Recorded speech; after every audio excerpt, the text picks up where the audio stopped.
Chok Ryujum is a brave warrior who literally slayed 300 assassins alone while being cornered at the edge of a cliff. The guy wreaked havoc for 4 straight days, continuously piling up the dead bodies of anyone who dared to come closer to his mistress, whom he's been protecting with his life. Eventually, after clearing wave after wave of assassins, Ryujum faced the final boss and was bested.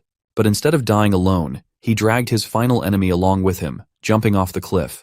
The two fighters exchanged final words before falling into the icy cold waters below. 900 years have passed since then, and the world has made a huge leap in technological advancements. Welcome to the 21st century. On a bridge over a river, there's a schoolgirl standing at the edge with nothing to support her weight. She could fall any moment if she loses her balance, and people behind her assume she's trying to kill herself. But, contrary to what they think, she's just standing there for the heck of it. Then, she notices something eye-catching. Below the bridge, a giant iceberg pops up out of nowhere. What makes it shocking is that the iceberg contains the preserved body of the ancient hero who fell off the cliff while carrying out his duty. When the authorities hear about it, Ryujum is brought to a facility where they make sure he's strapped down tightly to prevent any movement. Everyone's curious to learn which era this handsome fellow belongs to. One guess is that he might be from the Goryeo dynasty.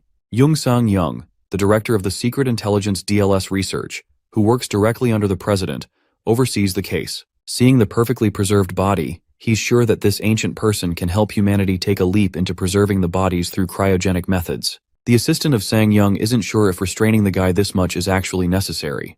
He fears that once this ancient dude wakes up, he won't appreciate being restrained. But the director isn't taking any chances. After all, this man's body can't be compared to that of modern humans.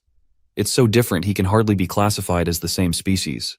Plus, every analysis so far has subverted their expectations, and Sang-young is pretty darn sure there are more surprises to come.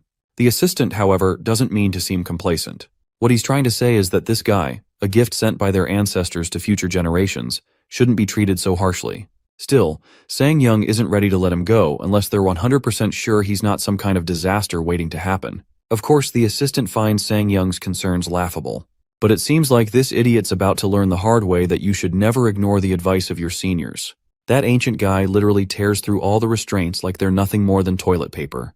Before we witness the disaster, let's take a look at the bustling city. On the road, there's a jerk and his gold-digger girlfriend cruising in his sports car. This dude is speeding down the highway like he owns the road. But soon enough, this poor bastard is overtaken by a mere ancient guy who's just woken from a long slumber. The guy is literally running at 80 kilometers per hour. He's making that red Lamborghini look like a donkey cart with his insane speed.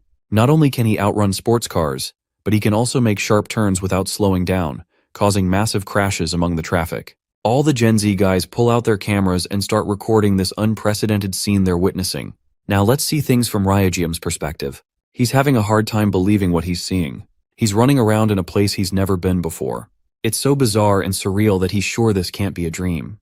The last thing he remembers is trying to protect his mistress from those assassins.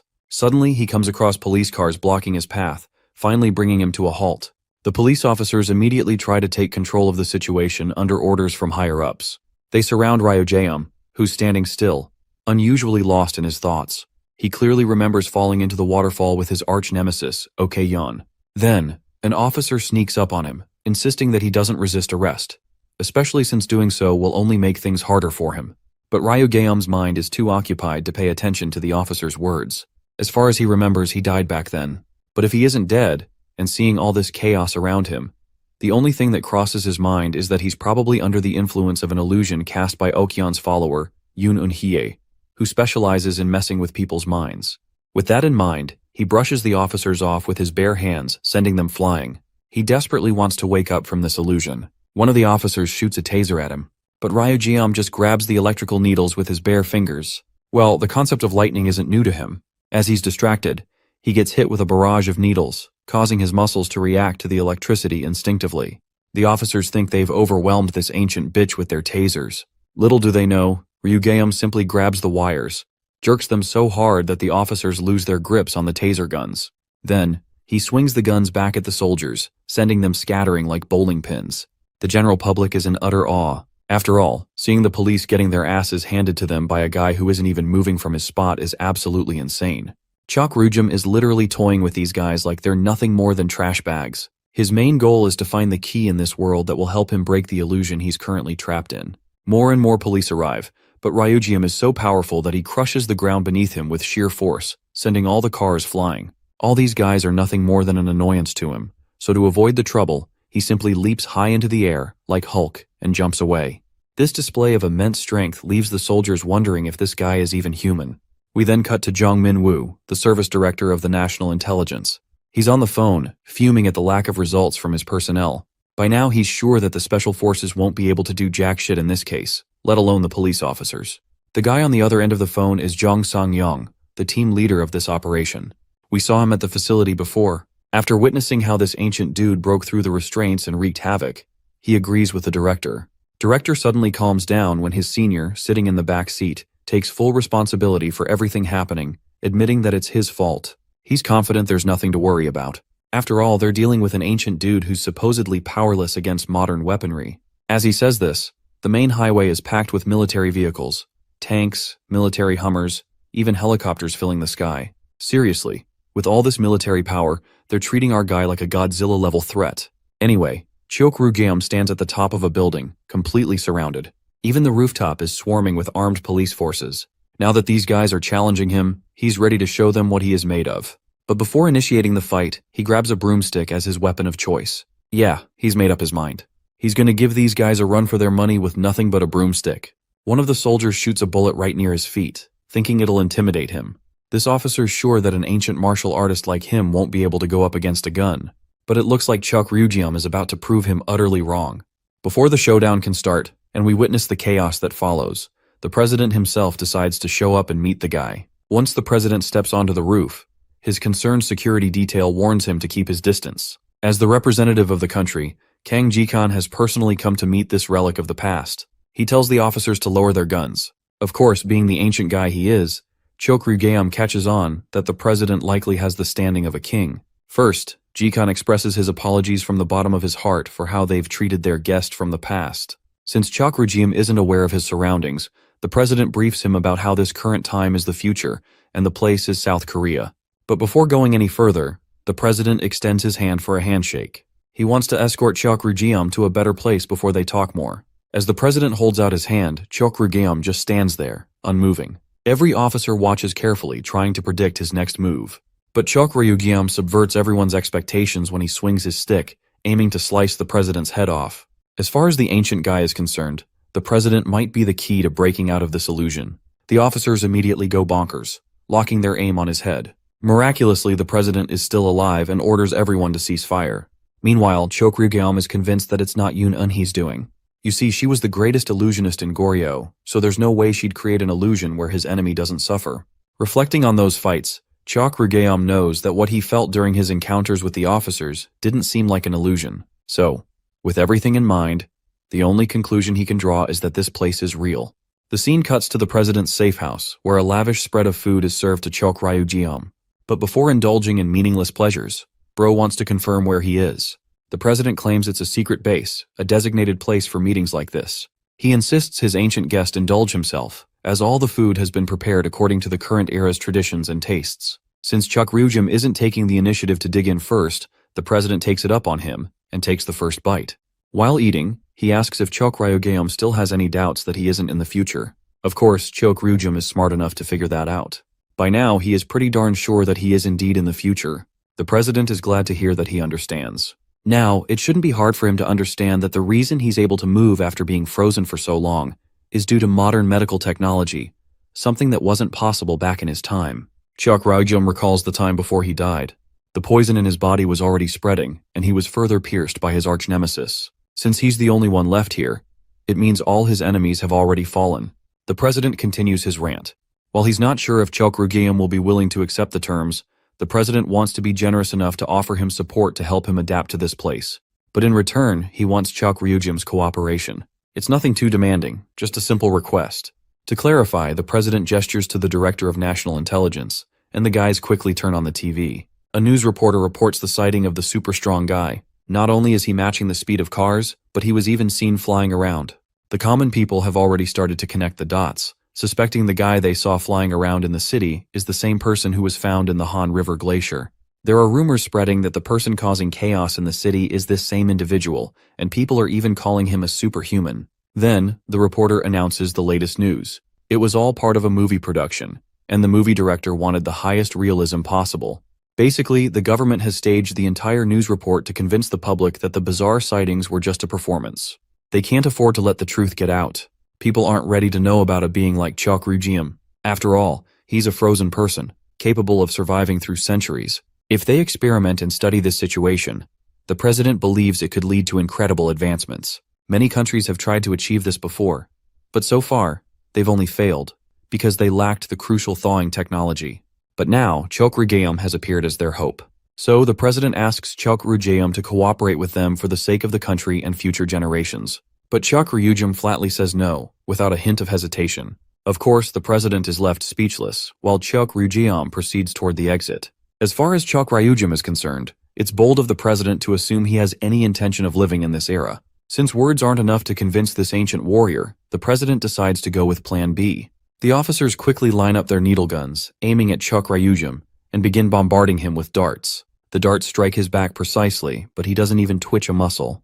While Chok Rujiam may have stopped taser guns before, the director is sure this guy can't withstand tranquilizers strong enough to knock out an elephant. Well, the director may be right, but Chok Rujiam doesn't even let the darts pierce his skin.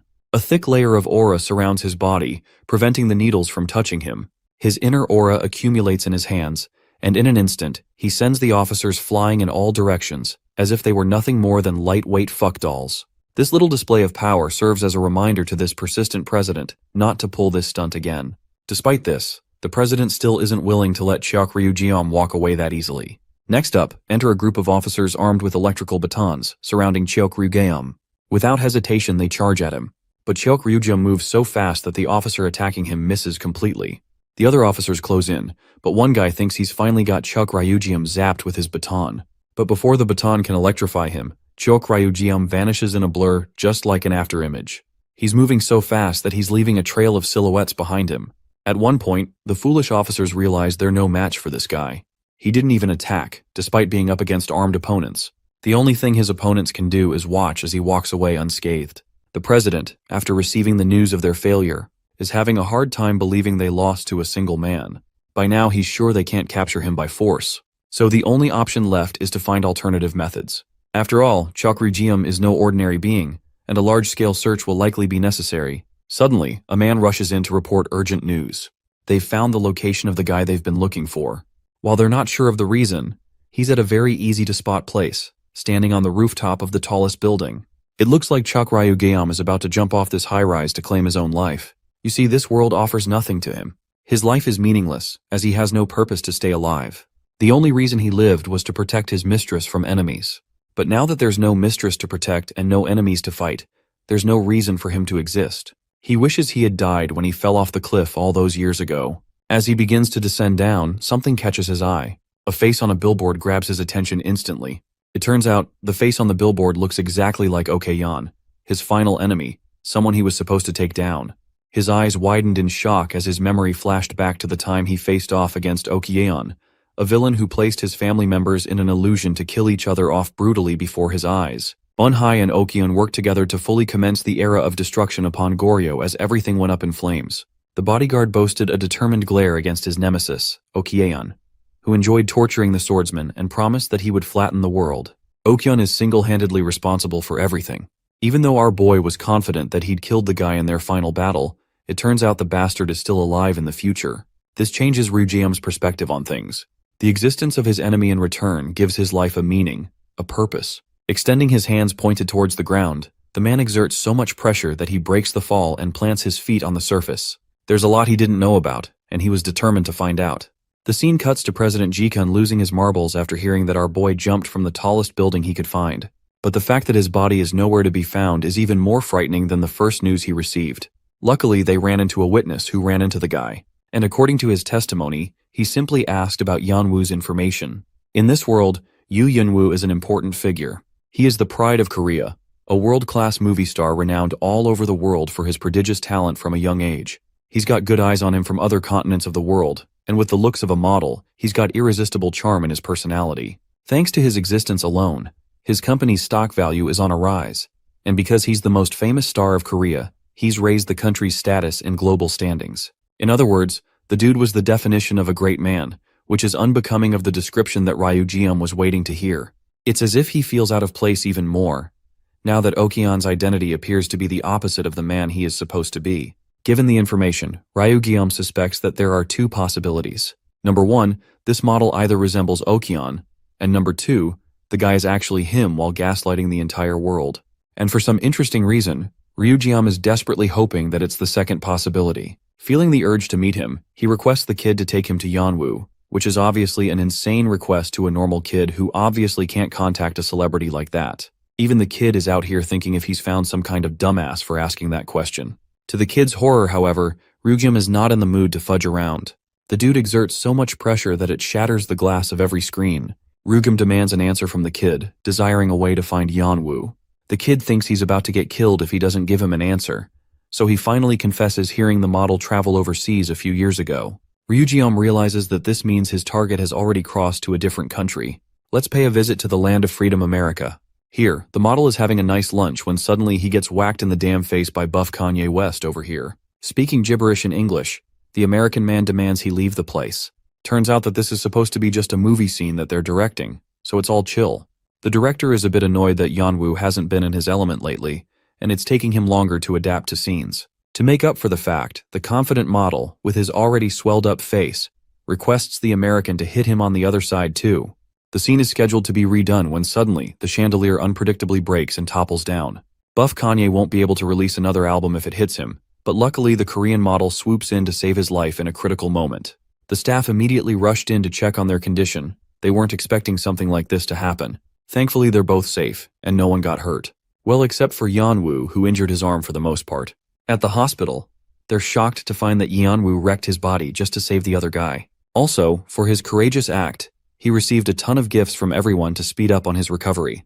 Yeonwoo thinks it's a good idea to share these gifts with the generous hospital staff members instead. He also apologizes for messing up the film schedule thanks to his condition just now, but they're just happy he didn't get injured too much. Also, it comes to Yeonwoo's attention that filming isn't an important thing right now, especially when he hears shocking news.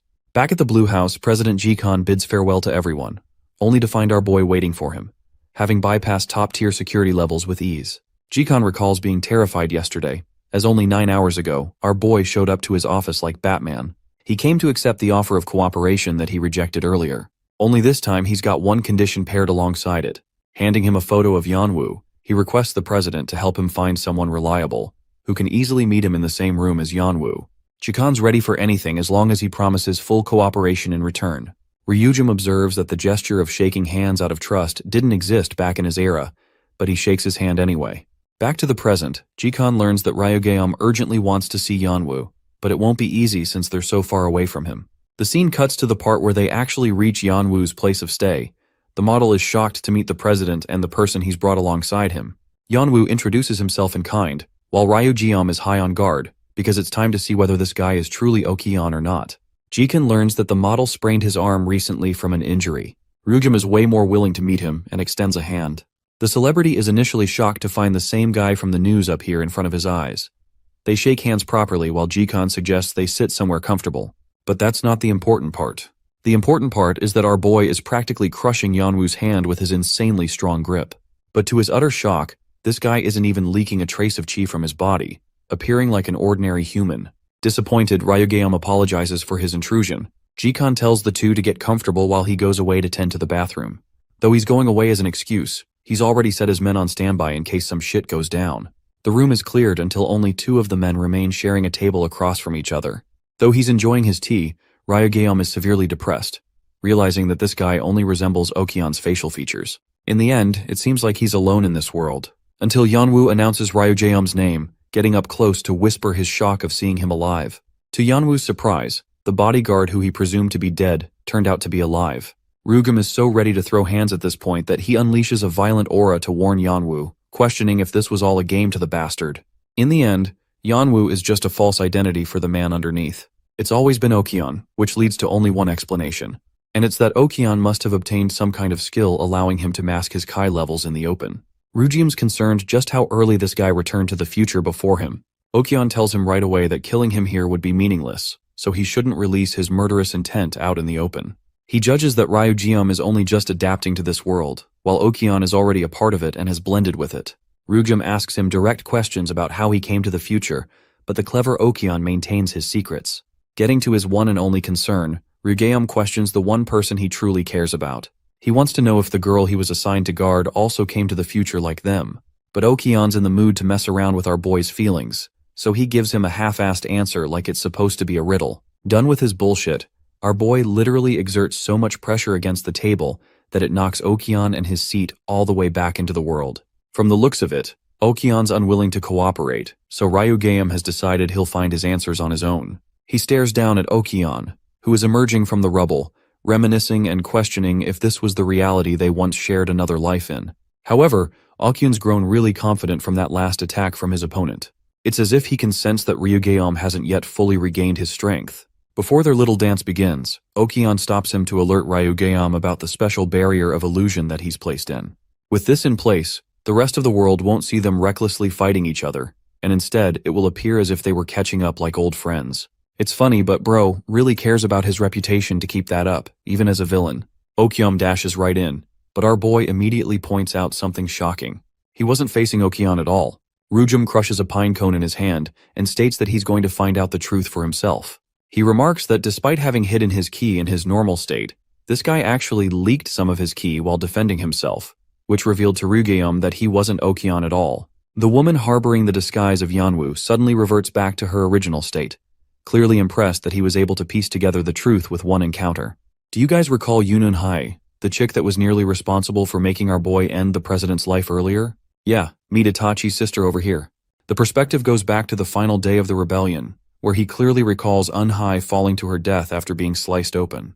He was confident that it was all over for her, so this is just strange. Unhai laughs at his confusion, and reveals that the real Okion is actually quite an important figure in this world. She was taking on his identity as Yanwu because her boss is busy managing other meetings for his plans. And in today's report, she's more than happy to tell Okion of Ryugeum's return. Also, gauging his powers from earlier, she thinks she can easily beat Ryugeum here, which is why Itachi's sister goes for a shadow clone jutsu to gang up on our boy. But she forgot who she was dealing with, because he easily takes down one of the clones with ease. He's done hearing her run her mouth. Bro basically told her to shut the fudge up. Of course, since Ryugeum has been expelling so much ki from his body having only recently awakened, it's going to take a toll on him. And that assumption alone became Unhai's greatest failure, because our boy reminded her that he was built differently. With a single attack, he took care of all of her clones. She was on the ground, helpless to face him. Ryugeum clearly remembers slaying the Psycho Thought that day. She fell off a cliff with an injury that shouldn't be easy to heal, so it's hard to believe she got this far. Unhai reveals that she too believed that she would die that same day. But upon opening her eyes, reality became different for her. She was in the future, looking clueless in front of a man wearing a nice suit with ashy hair. He was Okion, and he was already helping her adjust in this new world. This means that Okion was the first to wake up among them, and since he is her superior, Unhai doesn't want to give up until the end. She nearly catches Ryugeum's eye with her sharp stab, but our boy counters her just in time, pushing her away with a heavy blow. Unhai is practically unable to continue the fight, while Ryugeum walks to her, reminding her of how pitiful she looks when she says that Okion actually saved her life. Unhai had only been here for a month, but that's not what Ryugeum is concerned about. He wants to know when her body initiated the process of decaying. She doesn't know where he's going with this, so he rips her shirt off, revealing rotted flesh underneath. Ryugeum adds that Okion never actually saved her at all. He merely used a spell to keep her alive for a while, until she eventually meets her doom after being no longer of use. Unhai goes batshit crazy in response, roaring at him for saying such ridiculous things. Ryugeum understands that she's never heard of this technique, but in his eyes, the verdict is clear. She's just a tool in Okion's plans. Also, he entertains her by thinking about why he's making her do all of this trivial work. It's because her worth isn't beyond that in Okion's eyes. Yeah, this is ending up a nightmare for Unhai, who is traumatized to realize she's going to be 6 feet under the ground soon. However, there is a way out, a way that Ryugeum only knows. He will have to inject a chi that is different from the chi that is spoiling her body, and he shows her how it's done by infusing some of his own chi to revert the infection. This is confirmed to Unhai that her master was planning to kill her off quietly. Ryugeum concludes that either he or Okion can use the infusion technique, so she's going to have to make a choice, to take a side. Realizing that it's come to this, Unhai remarks that she wants to live and asks for an order from Ryugeum. Okay, I definitely thought she would end up dead like how it goes for most stories, but this is a really nice change. Ryugeum reveals that her objective is to act like a double agent from now on. In the next scene, Yanwu comes crashing out of the door, begging to be saved from the Ryugeum. He alerts the president and urges that they leave immediately, much to their confusion. The president is frightened at the notice of a dangerous person inside the room and wonders what the hell just happened. Going inside, they discover Ryujiam, who has completely trashed the entire place. He apologizes for making a mess and offers compensation in whatever way he can. His excuse? It's that he was testing things out. The president isn't worried about that immediately, and instead asks if Ryujiam is doing okay in his mental state. As for Yanwoo, they're concerned about him too, wondering if he got hurt somewhere. In fact, Eunhai is kind of pissed to find our boy appearing so unstable like that, especially when it's unusual for him to be this way. Bro's acting skills can get him an Oscar apparently. Anyway, he wants to have a real conversation with Eunhai soon, discussing their goals regarding Okion. The perspective shifts back to the past, where the young swordsman was told of his one and only duty. He was supposed to draw his weapon to protect the important people around him. Bodyguards were meant to protect them with their lives, and he was often reminded that his life didn't matter nearly as much as the person he was assigned to protect. At the same time, since bodyguards lived to protect someone else, they were unusually strong-willed and undetermined to die. Ryujin wakes up in the lab, where the researchers are on red alert, finding his condition suddenly appearing more unstable than ever before. He tells them he's okay, but he wants to know how long the research will go on for. The president tells him to take it easy, as they can always continue another time. You know, the president is really starting to grow on me, because he's giving our boy the respect he deserves instead of treating him like a slave. Ryujiam prefers continuing the research another time because he's got to uphold an important promise to someone. Right in the next scene, the model like Eunhai sees Ryujiam, stating that he arrived later than she anticipated. She can tell that someone is following him, but it's okay, since it's only one of the president's watchmen. They decide to discuss their plans over food, but Eunhai is a bit shocked that he's so comfortable ordering so many drinks at her expense. Bro tells her to keep quiet because he's the one supposed to carry out the questioning here. And then he starts off by covering Okion's backstory, who basically outsmarted him in their final encounter. Okion is a member of the family that he was assigned to protect. It was long believed that Okion met his death in an incident, but no one could have assumed that he faked his death in order to plan a rebellion. Eunhai shares that he's a man of many secrets, while she just followed his orders without question. Since she can't answer that question well, Ryugeum asks if there's anyone else from the past that came to the future. To her knowledge, Eunhai, Okion, and Ryujim are the only ones. Out of her own curiosity, she went neck-deep into finding records of anyone else, but ended up finding nothing. Ryugeum learns that Okion is actually overseas at the moment, while Eunhai is a bit put off that he's about to go meet him in the condition he's in. The fact of the matter is, Okion has grown considerably stronger from the past. Our boy appears uninterested in her yapping and stops her, but it's actually because he sees something that makes his eyes widen in extreme shock. The real Yanwoo, or should I say the real Okion, is coincidentally staring at the two of them from outside the restaurant.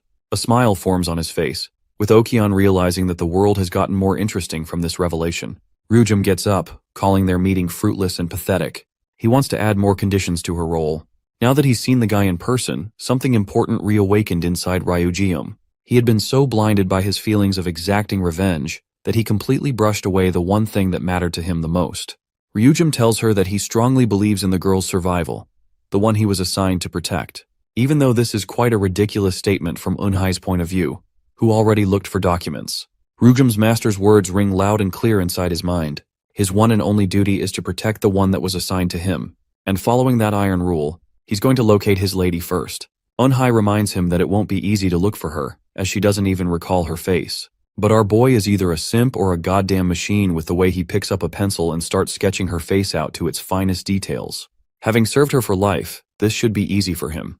Until this fucking goofball reveals the drawing and plot twist, this shit isn't Picasso's work at all. The scene cuts to Choi Seun. Her friend is a bit annoyed that she left without her. Also, she's the same girl from the beginning of the story who wanted to end her life. Aside from that, Seun's background is that she's basically a hit in her school. A model with a fan club full of weirdos and nerds shooting out of their league thinking they're gonna hit it like LeBron. And because of those showerless creeps, Seun's friend is a bit worried about her. Her friend is at the same time jealous of Seun's massive attention spark in her school. While they're casually talking, Ryugeum and Eunhai locate the two young girls from a distance. Eunhai is actually pretty stumped by the smartphone technology, remarking how it's an incredible sea of information. What a great time to be alive. Back to the story. Ryugeum is really glad they're making solid progress here, having initially assumed it would have taken him up to a year to get to this point. He tells Eunhai to be quiet because they're here to observe her, when suddenly a bunch of creeps gang up on the two young girls. These PDF files looking like skin crawlers over here are trying to get Seun's attention, even demanding a hug from her out of their obsession. But with the way they're approaching the two girls, Seun's face is struck with horror as the two ugly scumbags act like she owes them a favor for being her fans. Ryujum and Eunhye are watching from a distance, realizing they should intervene soon. And now for a lore drop on his lady. Dandelion is the first word that comes to his mind when describing her innocence.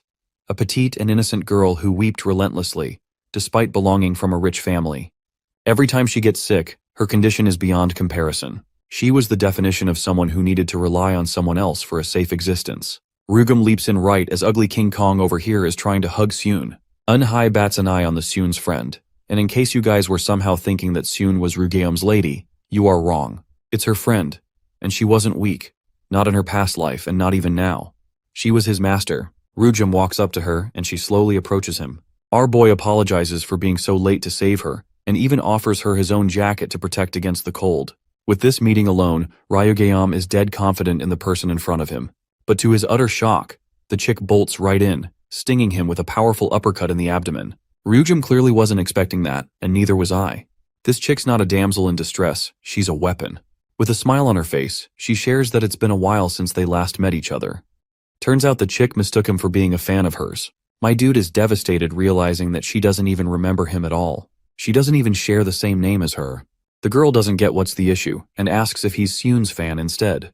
Ryujum appears visibly distraught, realizing that it's not just the matter of memories but a matter of her demeanor as well. He was speaking to an entirely different person now. The kid lowers her head in embarrassment, realizing that she punched him for no reason. Some dudes from class come out of nowhere to protect Seun and her friend, thinking that our boy was trying to harass them or something.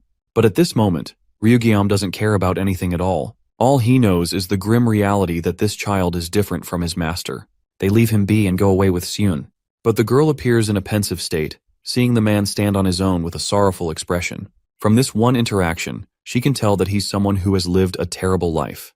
In the next scene, or the next morning, Ryujum and his trusty sidekick Eunhye arrive at the tomb where his lady is supposedly buried. Eunhye finds it a bit unremarkable but thinks it's due to the passage of time. They confirm the information by meeting with the top historian under the president's command. Having confirmed it from multiple sources, they discover that Ryujum's lady passed on the day of the rebellion. Her final belongings are kept sacred in the tomb. Eunhye appears okay, but Ryujum is extremely distraught, so much so that he punches the ground to vent his frustration. The final scene replays in his mind over and over again. Okyeon inevitably bested him by separating the bodyguard from his one and only goal. Unfortunately, he broke the rules of his job and failed his ultimate purpose in life. In front of her tomb, he finds himself despairing at the thought of failing her expectations. I genuinely feel bad for him. It's like doing something with such devotion for decades of your life, and realizing your efforts didn't matter at all. Now that they'd confirmed her death, they turned their attention to the child from before, the one who shared a similar face to his master. Back to the scene of the school, the girl finds herself surprised that she's the only employee left. Her drunkard boss is lazing around. Bro looks like an even more depressed version of Nanami. Shideok is such a lazy jackass that he wants her to make him a bowl of ramyeon as part of her job. While the girl is pissed that he's making her do such insulting tasks when she's supposed to go big and famous one day, Shideok finds her annoying enough to get up and cook for himself. The girl's interview is playing on TV while Shideok tells her to be more patient for a little while longer. Shideok receives a sudden phone call, only to find himself excited. Ending the call, he shares the good news with Min Deule, telling her that he's finally secured a drama meeting with an amazing production company. Duel's eyes lit up with happiness, realizing that she's about to approach the opportunity of a lifetime here. Since they're invited for the meeting, Duel decides to go, but she's put off by the meeting location as it's unsuited for a young girl like her. However, she chalks it off as just a company issue. The interviewees call her over, requesting the girl to take the drink, much to her shock. She reminds them that she's a minor, so that won't be possible. The atmosphere of the place does not feel like an interview at all. It is unprofessional, and these two drunkards are acting like nutcases. They tell her to get comfortable as this is just an introductory meeting, rather than an official one. At first she thinks it's fine, but the moment one of the creepy bastards messes with her body, she realizes this is the last place on Earth she is supposed to be. A horrifying realization sets in for the young girl, who realizes what kind of direction this is going. She takes control of the situation and gets up, stating that she isn't about that kind of life even for a price of a building. But that didn't matter anymore, as only moments afterwards, she fell to the ground as a victim to the drug that was mixed in the water. With her body immobilized on the ground, she realizes they fooled her by spiking the water too. As for Shideok, he's been so depressed that he became desperate. They think he's probably smiling reading the script right now. With the girl knocked out, one of the guys suggests that they take advantage of the girl's dreams to help better their own goals. Receiving a phone call from their leader, they report that they're making smooth progress so far. Back at President Jikun's place, our boy looks at the clear moon, remarking that he's only got one thing left in his life, and that is vengeance. He fully intends to destroy everything Okion has built up in his life, tearing it all down until he makes sure both of them stay dead for good this time. Eunhye surprises him with her late-night visit. And also, we come to learn that he's been supplying her with his chi daily. And I definitely don't mean the birds and the bees that you guys are thinking about. She's come to inform him about some interesting news, though it's not regarding Okion, but the girl who appeared just like his lady. Having sparked an interest in Dula, Eunhye began an official investigation tracing back any links to her. She shockingly reveals that just like Ryujiam's lady, this girl also belongs to the Min family. And that means she's a direct descendant of the person he failed to protect. Having tailed her around for a while, Eunhye learned that she's currently in a bad situation and needs help. Even after what she said, Ryujiam doesn't give a flying fuck about a descendant. He goes back inside, showcasing no interest at all, not in someone who wasn't even his own master. Eunhye is a bit annoyed by his reaction, even though she went through the trouble of tracking the girl down meticulously. Upon receiving a sudden phone call, she realizes she must hurry. Inside, she feels as if Ryujiam should simply abandon the girl if he finds her boring. Sitting in silence, the depressed man recalls seeing a memory of the one he cherished the most. She gave him many different reactions, until the day of the rebellion came. Sensing that his lady will be threatened, he told her to evacuate safely. But she asked him a final favor, requesting that whenever she looked back at him, he should be there to support her. That visage compared to Dula slices inside his mind. Too many thoughts are confusing the young man, who has fully convinced himself that the girl isn't his master. Dul has nothing to do with him, so why should he care? Also, he thinks that there must be someone out there who is already trying to protect her. Let's go back and visit Nanami again, who has received Baeksu as a new hiring recruit to apply for the position of manager. To Baeksu's shock, he immediately becomes manager on the first day without even an interview. After all, this guy doesn't really care about the fact that Baeksu is a newbie. With that, he bids the guy farewell, recalling that after Duel, he's the only employee here. He's got a surprise ready for her, and wonders how the meeting went for her. Receiving a call from his boss, the white-haired dude is pissed as hell. In the few moments he was away to the bathroom, shit went down and the target escaped. His idiot underling tried touching her body and ended up getting his shit rocked for it. And now, since the victim has escaped, they're going to be under heavy suspicion by the police if the matter is reported. However, the bowl cut over here thinks that the girl shouldn't have gone far, considering she is still under the effects of drugs. And their suspicions are correct. Dul is barely able to walk, assisting herself against the wall to walk. Unfortunately, she lost her phone back in the room, otherwise she could have phoned the police. The poor girl can't even perceive the hallway, while the men quickly chase after her to catch her. Begging for her legs to move, she keeps on going, knowing that it's her only chance to get out alive. The moment her hand reaches the door handle, she is flung to the back as the men catch up to her. Bowl cut over here wants to hurt her, but she's already looking depressed. They're a bit shocked by her insane mental fortitude for having endured for this long. No longer caring about what happened, they decide to take her back. Suddenly, the ground starts shaking. Bullcut can clearly sense it, until the entire building begins to shake. Realizing that it's a strong earthquake, the girl senses an opportunity. The lights are out and they can't see anything. To her surprise, the door is also open, because our boy has already made his way inside. Back at the president's residence, he received a note from Eunhye, still not knowing why he made the effort of coming all the way here to save the girl's life. In reality, he could have always ignored her, so he doesn't know why he's here. Without complicating the answer too much, Ryugeom accepts that he wanted to do a good deed. The menacing man demands them to let go of the girl immediately. Terrified, the white-haired dude finds himself in shock, not knowing where this guy came from. Also, the ground is still shaking underneath them, as Ryugeom casually flings his body away, knocking it into multiple surfaces before it flops to the ground.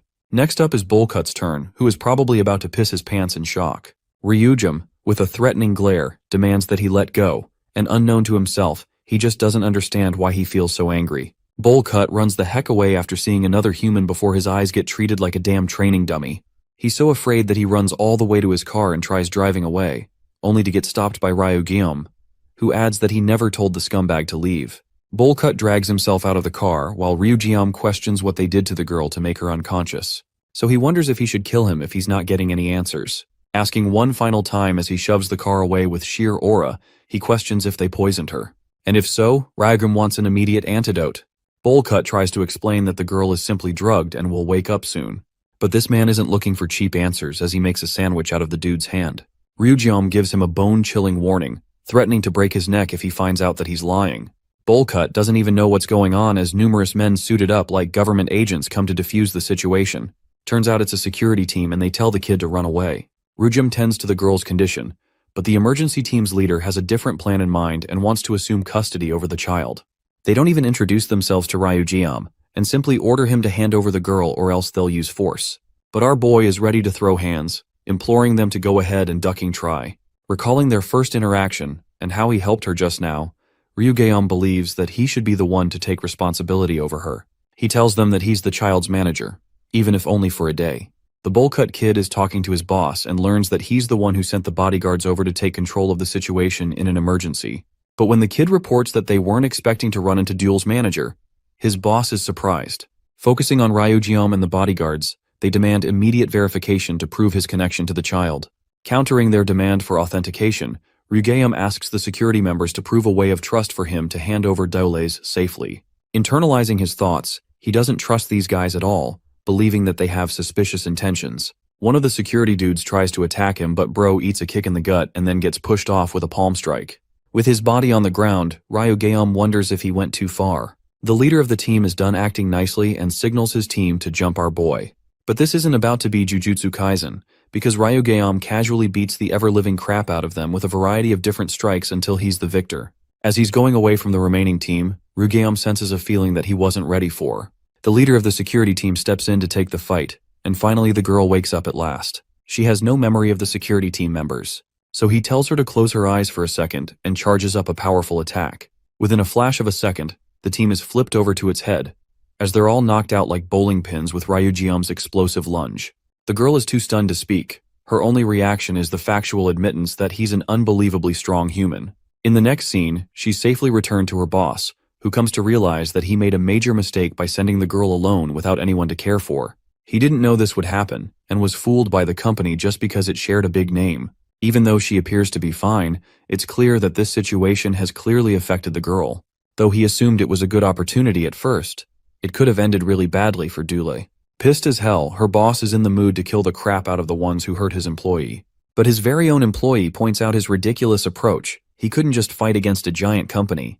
And though she wants to expose the bastards for what they did, it's simply unrealistic as they're weak. In this circumstance, no matter how much they raised their voice, they would lose.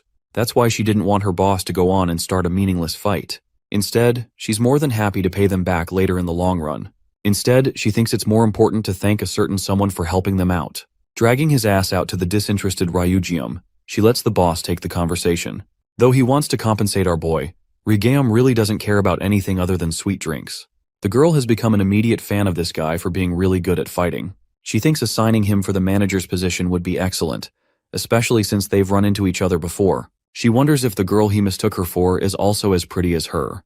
Apart from that, the boss is out here interviewing the man and learns that he's practically jobless right now. While Dooley is shocked by what he's doing, because in the boss's point of view, both of them look perfect together, so he straight up offers him a job to work as the manager. And well, back in class, Dooley gets praise from Seon for having boarded a big production company, not knowing the kind of shit show that went down the other night. Dool speaks about the details and explains that it didn't work out. Feeling dizzy, she draws away and nervously asks for a favor to give her some trade secrets.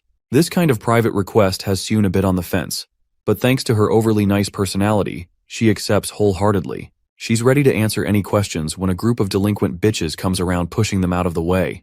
This is the Ojanil gang, but thanks to Seon's personal managers, they're scared off from engaging in anything serious. Saiwon believes that getting a manager is crucial for situations like these.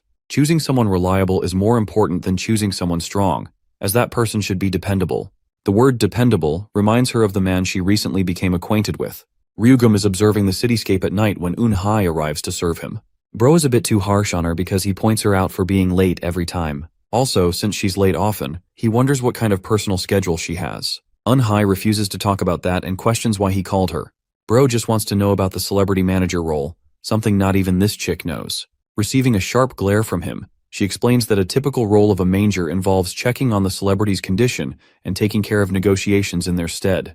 Basically, a caretaker who always looks after them. Now that she's spilled the beans, she wants to know why he asked. Ryugam explains that he's got himself a new job as the manager of Mindyule, which comes as a roaring shock to her, especially when this dude was hard on rejecting her the other day. She even curses him for having a change of heart, and suspects that this would happen in the end. Apart from that, he got to know about something interesting from the girl. Back to the emergency team, he reports to his leader about the unordinary man and how became responsible for mission failure. Meanwhile, Ryugam reveals to Eunhae how he fought a bunch of guys trying to save her life. But from one glance, he could tell that these guys were different. He struck them with chi and they were still capable of getting back on their feet. Back to the scene of their naked ass boss, Bro chucks a fist so hard that it sends the team's leader into the wall, reminding them that they're also unordinary humans. The fact that they failed this mission is the height of embarrassment. They can't afford to slip up on this mission with how important it is. Ryugam tells Eunhae that the people of this world shouldn't be used to the concept of chi. This was the present world, a world without any concept of martial arts chi, but he could feel it from those men. Also, the emergency team as boss is now personally curious and wants to meet this mystery man himself. Eunhae's reaction is a wild one after hearing that from him. She wants to know if he's telling the truth or not, while Ryugam doesn't get why she's so upset about this. He wonders if there's something she knows that he doesn't. Eunhae's eyes widened in horror, recalling how Okyeon told her that internal chi no longer existed. So this means it's impossible, but this only adds even more proof of Okyeon using her like a tool. Remembering her meeting with the Okyeon of the present, she learned that the world changed considerably over the 8 centuries they weren't around. The average human body lost one of its core functions. This had now become a world where instead of martial arts, development and technology were advanced. He even admired the power of science, as having lived for only a brief period, he understood that chi was no longer required in such a world. But then that adds on to the mystery of why Eunhae was kept alive for so long. Ryugam goes on to add that he didn't experience simple chi, so his observation is a bit short-sighted at the moment. That's why he wants to investigate those guys first. Bro literally drops off a building in front of her, makes a superhero landing, and Jojo walks his way to uncover the truth in the shadows that is being kept away from him. The following day, we get to see Korea's top school, which is lined with the most exotic cars around. The Yongjin High School is one where the government is personally investing in, and it resembles a university with the various courses and activities it offers. And it just so happens that Dule attends this school. The school of stuck-ups and trust fund babies like the 3 delinquent girls. Unfortunately, unlike the rest of the students, she was someone who merely got in because of luck. She gets bullied for merely existing, and because of her background, they treat her like crap, even trying to pin Seun against an eyesore like her. Dule snaps back at Sojung, and though she wanted to hit the girl with all her might, she only got even more harassed and provoked by the boys in her class. The entire class is hostile towards her, but she can't do anything to prevent her fate. Apart from that, the students are curious about the transfer student who's going to be joining them today. The teacher comes around and tells them to take their seats. The kids are fully expecting a new girl, knowing their teacher's high standards. But to everyone's astonishment, most importantly Dule's, it's our boy Chok Ryujium, looking dapper in that uniform. Let's go a few steps back and see his meeting with the president. He made a request to join the school and reasoned that his curiosity about this world makes him want to pursue a path of knowledge. The president then goes on to appoint the director of the National Intelligence Service to take care of this request on his behalf. So long as his age wasn't an issue, he could join. And guess what? Our boy's now a part of class, and he's got all the girls simping for him. Even the boys are admiring his good looks, believing that he's a future star or an actor. Janelle puts them aside and introduces himself and compliments the guy's physique. Returning a bone-chilling response, Ryujium shares that he gets the gains by taking the heads, or in other words, slashing people. The funniest thing is that the geeky nerd who told him about Yanwoo many days ago is also a part of this class. And that kid is practically shivering here. Janelle laughs in Ryujium's face for acting like some kind of anime character. The wimpy kid is out here quivering though, afraid that this guy might go hyper and destroy the whole school. Ryugam funnily glances at him, and also sees Dule gesturing to him to come outside of class for a talk. So he goes there, and gets a hearing from the girl for attending the school. She can't believe he easily made his way in and wants to know more about his identity. However, before coming to this school, Ryugeum was strictly prohibited from revealing his identity. My boy was media trained for situations like these before entering the school, so he shares the answer he was told to give, stating that he joined through a special admission. At the same time, he's her manager, which is a similar job to bodyguard. Knowing that those dangerous men are gunning for her, he wants to be near her and protect the celebrity. However, she's a bit put off and reminds him not to do that kind of stuff during school, as both of them will get in trouble for it. She thinks it's better to act like total strangers in the school, and she shies away from reality. because she wasn't really a celebrity just yet. The chick is out here getting swooned, but her man is like Batman and vanishes in an instant. Let's cut to a different scene, where one of the nerdy kids is getting bullied for his lunch money. You know, the typical bully situation. Anyway, this kid is relentless and doesn't want to hand over the money, so he eats a really painful hook in the gut for disobeying orders, knocking the daylights out of him. Janelle's tyrannical control over his class causes the rest of them to shiver in fear. Walking his way here, our boy wonders what's going on. The reason he disappeared in an instant was because he felt a trace of chi coming from nearby. Janelle's got the kid on his knees collecting the money. The wimpy kid explains that Janelle has a policy of collecting taxes from everyone. He treats this as his playground and is allowed to do whatever the fuck he wants because he's got a strong family background. The easiest way to describe him would be king. And as you can guess, the word king is quite the trigger for our boy, who is genuinely disgusted at the pathetic weakling of a sight that Janelle is, despite being the king. But his bold words just now were heard by Janelle and the rest of his goons. Of course, Regium, being the polite gentleman that he is, apologized for upsetting the king. Janelle thinks he's threatening to rise up in the hierarchy in the class ladder. His goon thinks he's more than enough to handle a guy like Ryujium. But Janelle is personally pissed and straight up pushes the guy away, showing his jaw, asking for a clean hit on the fist. Yeah, famous last words right here. Ryujium sincerely asks if he's ready to die, which may seem like an exaggeration to others, but this guy really means it. Pissed that he's still showing off, Janelle prepares a punch to hit our boy. The wimpy kid can't believe that they're going at it already on the first day of his transfer. Suddenly, the teacher comes chiming in, ruining Janelle's fun as he was about to start a fight. He's told to keep these matters outside of school. Janelle reminds Ryugeum that he's going to make his life miserable from now on, which is such an empty threat coming from a coward like him. Bro is out here acting like he's going to destroy Ryugeum.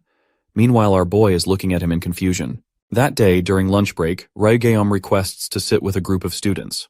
But to his surprise, they all leave the table out of fear, probably because they don't want to be associated with him out of fear of Janelle. Since no one wants to sit with him, the wimpy kid requests to share the table instead. So they talk and eat a meal together. Our boy is a bit surprised why everyone's afraid of him.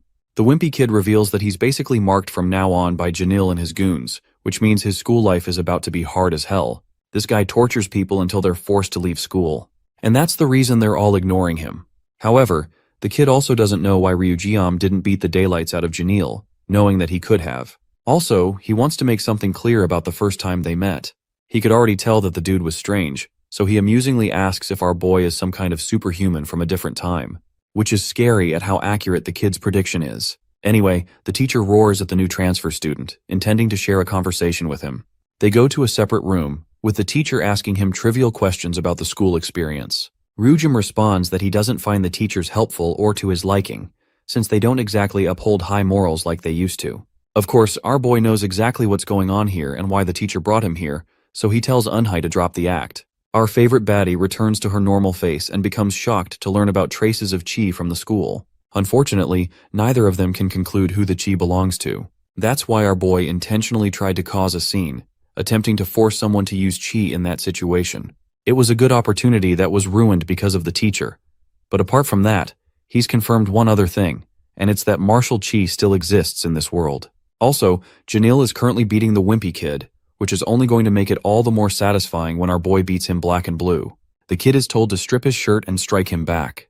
The kid hits softly across his shoulder, looking traumatized as ever. Janelle points out Junho's terrified face and delivers a crushing swipe, rocking his body. The goons are watching their leader fiddle around with his new pet. Also, they recall seeing Ryugeum at the cafeteria speaking to Junho, which is why he's being punished for it. With the rate it's going, Junho's destined to take off his pants. But then, the glasses boy from before swoops in to stop him. He's the class president, and he's decided to take action after sharing a meeting with Duel, who was disappointed in him for taking a knee to the bullies. That meeting returned some of his resolve. The only reason the class president stayed silent up until now was because he wanted to maintain a peaceful life for his future. But now he's done staying silent. Bro literally goes Superman against Janelle and is about to destroy him when Ryugeum appears out of nowhere to block the attack. With this, he's confirmed something. Ryugeum then goes on to verbally murder Janelle's existence by saying that he's not a king but a bastard with the way he's handling things. This provocation causes Janelle's men to sweep in and attack the transfer student. Recalling his meeting with the president, he was strictly told not to cause any trouble. That was his promise, and that's why he doesn't do anything except stand in one place. Recalling his conversation from Junho, he asked the kid why he associated himself with a troublemaker who was marked. The kid responded with a timeless proverb, that the strong always protect the weak. He always viewed Ryujeom as a strong person physically, but in a way, the transfer student was weak when it came to adapting to the school. Okay, the really beautiful part about this sequence is how even the weak-looking kid is situationally strong from the perspective of the school, and he's helping Ryujeom, who is having difficulty adapting. I love the way the author handled that. Let's go back to the fight. Janil's underling ended up hurting his own hand after trying to hit our boy, and then he kissed the floor as our boy flipped him over. Ryujeom reflects that his original old self is also weak in some ways. The kids are shocked seeing this dude knock out 2 guys in an instant. Turning his attention to the cowardly Janil, he questions if the king is ready to put on his best performance. Tension building up in his body, the psychopath Janil goes batshit crazy as he swoops in for his punch. The funny thing is, that stupid performance didn't matter, because all Ryujeom did in response was use a forehead flick to send this dude flying into the next world. Bro is so bored he doesn't even look at him while doing that, and calls Janil pathetic on top of that. A verbal and a physical beatdown in one. Janil's forehead has birthed an egg as he rests defeated on the ground.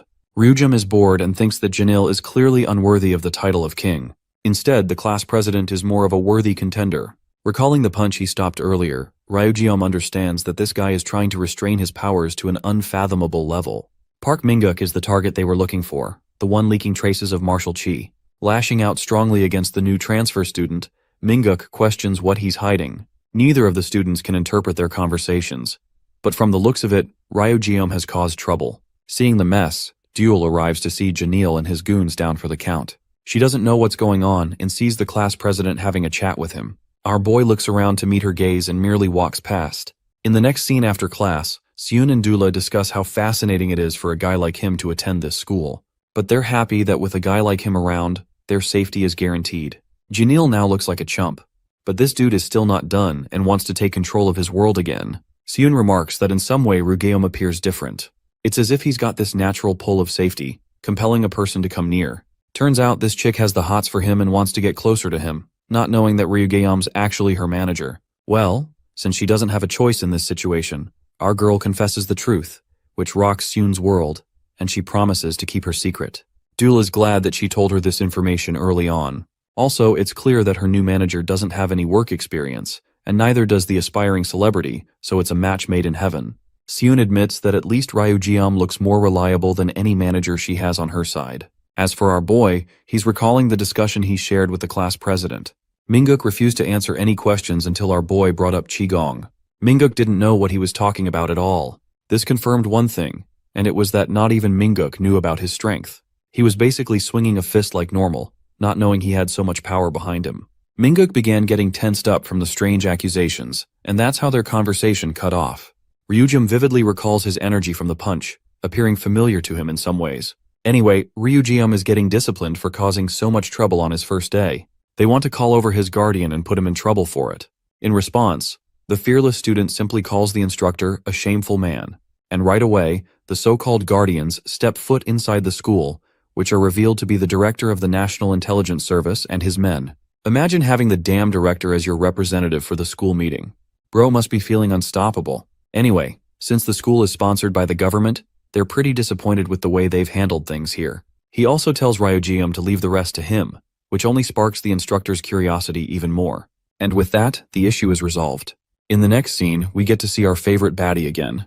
She brought Ryujeom what he asked for. It's a file of all the records on Minguk, including his every information. From her particular findings, she noticed that he's an ordinary kid if anything. Minguk simply has a strong passion for school, or so it appears. Also, the Qigong couldn't have been inherited from his family members either, since the kid doesn't even have parents, only an older brother. The investigation is tougher than he thought it would be, so he wonders if the class president shares a connection to the security team members. This also confirms the extinction of Qigong in this era, although not entirely. Though he's tried searching for good evidence, he doesn't get what they're hiding that's so important.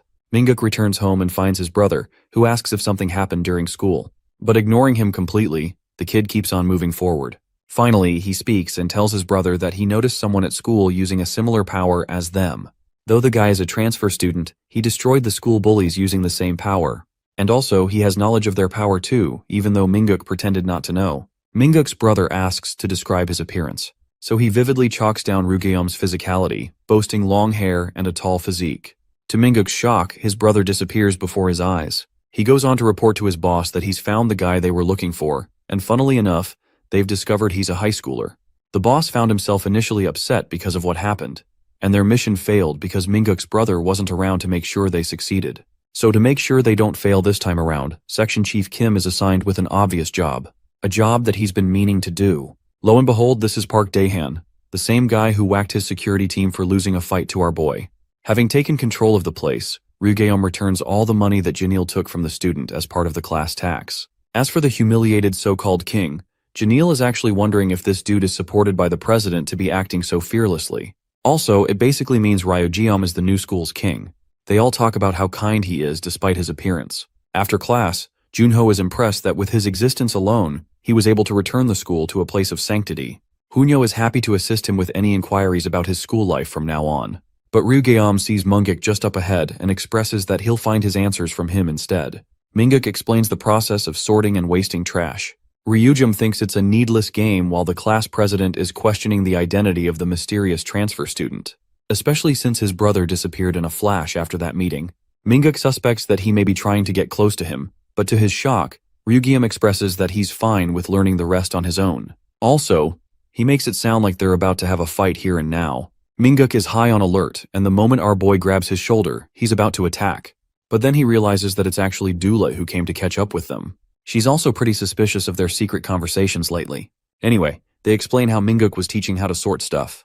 Dul points out that it's funny how all three of them are special admission students. She thinks it's a good idea for the two of them to befriend each other since they don't have anyone else to rely on. The scene cuts to Ryugeum and Dula sharing a chat with the company's boss. They were called on sudden notice to reveal a shocking opportunity. Bro looks at them with the face of utter dread like he's about to die and explains that they've been tasked with work. A junior that he knows is making her own web drama, and because it requires a student role, it fits Dul perfectly. Unfortunately, the place is a bit far from here, so her manager is going to have to drive. But of course, our boy doesn't know how to. He's handed the keys, but he's got no idea how it works. The clueless Ryugeum actually thinks they're going to ride the key, which is pretty fucking hilarious to me. She tells her boss that he's an unordinary guy in their school. And that seems to be a bad thing apparently, because they haven't signed a proper contract to get him for the role of manager. Dul recommends they depart right away, so their boss allows them access to his card, allowing them to take care of their expenses.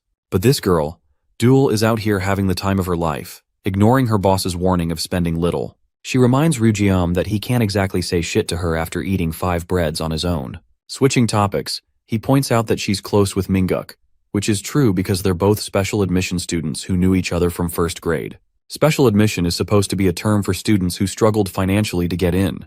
Though it's a privilege to enter the school, it promised them a life of hell. The class president is a resilient man, however, and he's influenced by his brother who works in security. But Dooley's a bit upset that he's asking about the other guy, and not her. Ryujum turns his face acting like he's asleep, when in reality he's deeply focusing on the word security. Arriving at the site of the production, Ryugeum learns that Dula doesn't really want him to follow her around because it will attract way too much attention. Instead, she tells him to go and rest in the bus of the filming crew. And that's what he does, sitting patiently, gathering his thoughts on the security people he fought back then. Which means Minguk definitely lied to him. And his brother Daehan is a suspicious figure too. And well, guess what happens? The same group of suits-wearing clowns turn up to meet him on the bus. Our boy is happy that he's going to get a chance to encounter Daehan today. Ryugum expresses that he's not going to destroy them if they simply answer some of his questions. Starting with the first one, which is him asking about their main target. Since they're quiet on that, he asks a second question, inquiring about the man known as Park Daehan. The one in charge of the team leaps right in to beat Ryugeum. Though he unloads a punch, his fist is casually grabbed without our boy even needing to stand up. The guy just blocked the attack with ease. But that's exactly what his opponent was waiting for, as he exerts insane amounts of chi and unleashing a high-level attack in a cramped space. Even his underlings think that this will kill Ryugeum, as the security team's leader tries to whip another punch, only to get ragdolled to the side of his face and seated unconscious. Ryugeum has equipped himself with a rather useful weapon, believing that it should be a better weapon than his fist. The rest of the guys are out here taking off their jackets like that's gonna do something. The first one rushes to attack, while Ryugeum observes that their qigong shows itself in response to certain triggers. He's out here beating them up while also collecting his thoughts, comparing them to Minguk's situation. However, compared to the qigong he experienced in the past era, this one seems like a cheap copy without any merit. That's why he's casually destroying these chumps without breaking a sweat. And with all of the men defeated, Bro casually sets them on their seats, making it seem like they were sleeping. Though he observed them to be weak in their qigong, the same isn't the case for the guy approaching the bus. Ryujin gets out of the bus to confront the man wearing a sleek black suit. Daehan is seriously unimpressed that his team was annihilated in under a minute. Ryujin directly confirms the identity of Park Daehan. And get ready for the plot twist, our boy himself reveals that he's an ancestor of their family. Hearing the word ancestor coming from his target's mouth, Daehan can't help but let out a loud chuckle. He thinks it's a ridiculous answer while our boy tells him that he actually knows about his little brother, Minguk. That name alone causes Daehan to whip a damn pipe across our boy's head. And only then he asked about Ryujin's identity. Luckily, Ryujin caught the pipe and wonders if Daehan's really that curious to find that out since they both have the same goals here. Deciding to continue this fight in another location, they move to an isolated park. Getting comfortable, Daehan is serious with how much chi he is releasing. Right now he's looking for answers. But those answers will only come if and only if Ryujin is defeated. Since they're both curious, the winner takes all and the loser will have to oblige. Daehan is done being treated around without respect and lunges to attack him. The attack connects and pushes Ryujin back considerably. Daehan is rather impressed that his inhuman speed was countered against an enemy like this, so much so that he actually praises Ryujin's capability. But this fight isn't over just yet, as Daehan meticulously uses the walls as a ramp to descend with a powerful aerial kick. Daehan notices that his opponent is reading his movements like a book, so it causes him concern if he's truly up against a force of nature. Though his identity remains a mystery, Daehan is smart enough to deem Ryujin's capabilities perhaps higher than even his own. Realizing that he's got no choice but to fully harness the powers of his qigong, he takes a stance that astonishes our boy. It's the silent tiger fist, and this attack generates immense pressure even after being blocked by Ryujin. Following up with a second lunge, Daehan blitzes his opponent in his wrathful fury and attempts to land the third strike. Even though Ryujin dodges this attack, the pressure literally destroys a bunch of trees in the park. Going for the fourth sequence of the strike, he tries to overwhelm Ryujin with a definitive final strike. But to Daehan's shock, his opponent is nowhere to be found. The silent tiger fist is actually an attack that requires a mandatory element to complete it, and Ryujin displays that element of complete silence, masking his presence like a quiet predator ready to annihilate his prey from his blind spot. He criticizes Daehan's inefficient handling of qigong and shows that he could have ended Daehan in an instant. The first sequence alone from Ryujin is enough to knock Daehan so far back that the earth ruptures in response to the pressure. It was clear that day that their skills were far apart. Ryujin goes on to reveal that he didn't even use the full strike sequence. In the next scene, Dula's surprised that they're getting a private escort vehicle instead of a bus on their way back. The girl has no idea what she missed. The following morning, our boy slaps the crap out of Daehan to wake him up. They're back in the brothers' home anyway, but Minguk doesn't seem to be around. Daehan doesn't even remember getting blacked out, but as an honorable man, he's ready to uphold his promise of stating any desired information. Ryujin explains that he's confirmed a bunch of facts on his own already, the first being that Daehan's body lacks qigong inherently. This made him wonder how a person like him could manifest its powers, until he found a little something in their house. They were a bunch of pills. Their shapes are different from the ones used in the past, but their application is the same. Its purpose is to implant qigong inside a person's body, which showcases why both of the Park brothers have such powers. Ryujin understands that neither of them know about the most important part of the pill. Daehan gets fired up from this new information and demands to hear information in simple words. To put it short and sweet, our boy shocks him by stating that they could both die at this rate. Daehan doesn't want to believe such ridiculous words and starts shouting out of fear and anger. He doesn't understand Ryujin's intentions until the man himself gives him a solid piece of advice. If he truly cherishes his little brother, he must stay away from those corrupt people. Suddenly, both of them feel an immense pressure coming from the door. It's a feeling unlike any other, causing Daehan to swell up in fear. The reporters are already waiting in line to interview the world-famous celebrity, Yu Yanwu's arrival. Yanwu is intrigued to find Unhai around. She greets him nicely while he comments on how she looks good. Suddenly, the world comes to a stop as Budget Dio over here entraps them in a barrier. He grabs her by the throat, questioning how the hell she's still alive. Unhai's in a really tough spot, while Yanwu orders her to take off her blazer. Unhai is actually stunned that Yanwu was able to take notice of her healing condition, even though she already took care of Ryujin's energy from her body. Yanwu is looking at her cautiously while she's wondering how it's possible to see through her with such transparency. Figuring that she's suffered more than enough, he decides to lend her a hand. Instead of increasing the infection, he actually heals her with his own internal energy. Then, he tries to gain her trust by stating that he never had any intention of discarding her anyway. But he's really surprised by the horrific expression she's got on her face. Yeah, well, That's because she's currently feeling an insane level of pain grueling inside of her body as Yanwu lets out a manipulative smile. The reporters don't even know where the model disappeared thanks to the barrier he cast, and both of them move out of the scene. In the next scene, we see Daehan processing the words that he was left with. His condition was going to lead to his death, which explains the reason he's been feeling the way that he does. He wonders if the organization he's dealing with purposefully hid this detail. Daehan is also having double thoughts on whether he should trust Ryujin. Minguk returns from school and is welcomed by his big brother, who is still trying to hold on by doing whatever he can for his little brother's sake.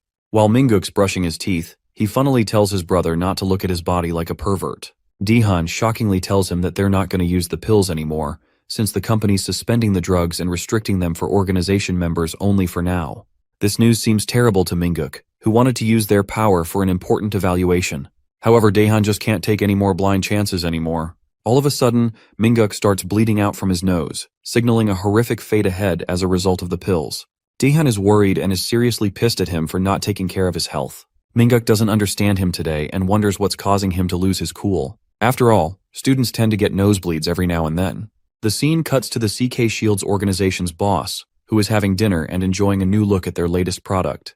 This formula is stronger than the last, allowing for a greater result. For proper testing, they've got highly skilled personnel around.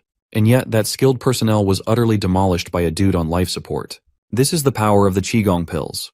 And with that, their company value will only take to the skies with more promise coming from their product. Also, this dude is Cha Jionil, the company's director. Also, Daehun is a part of this meeting, and he's stunned to see the results.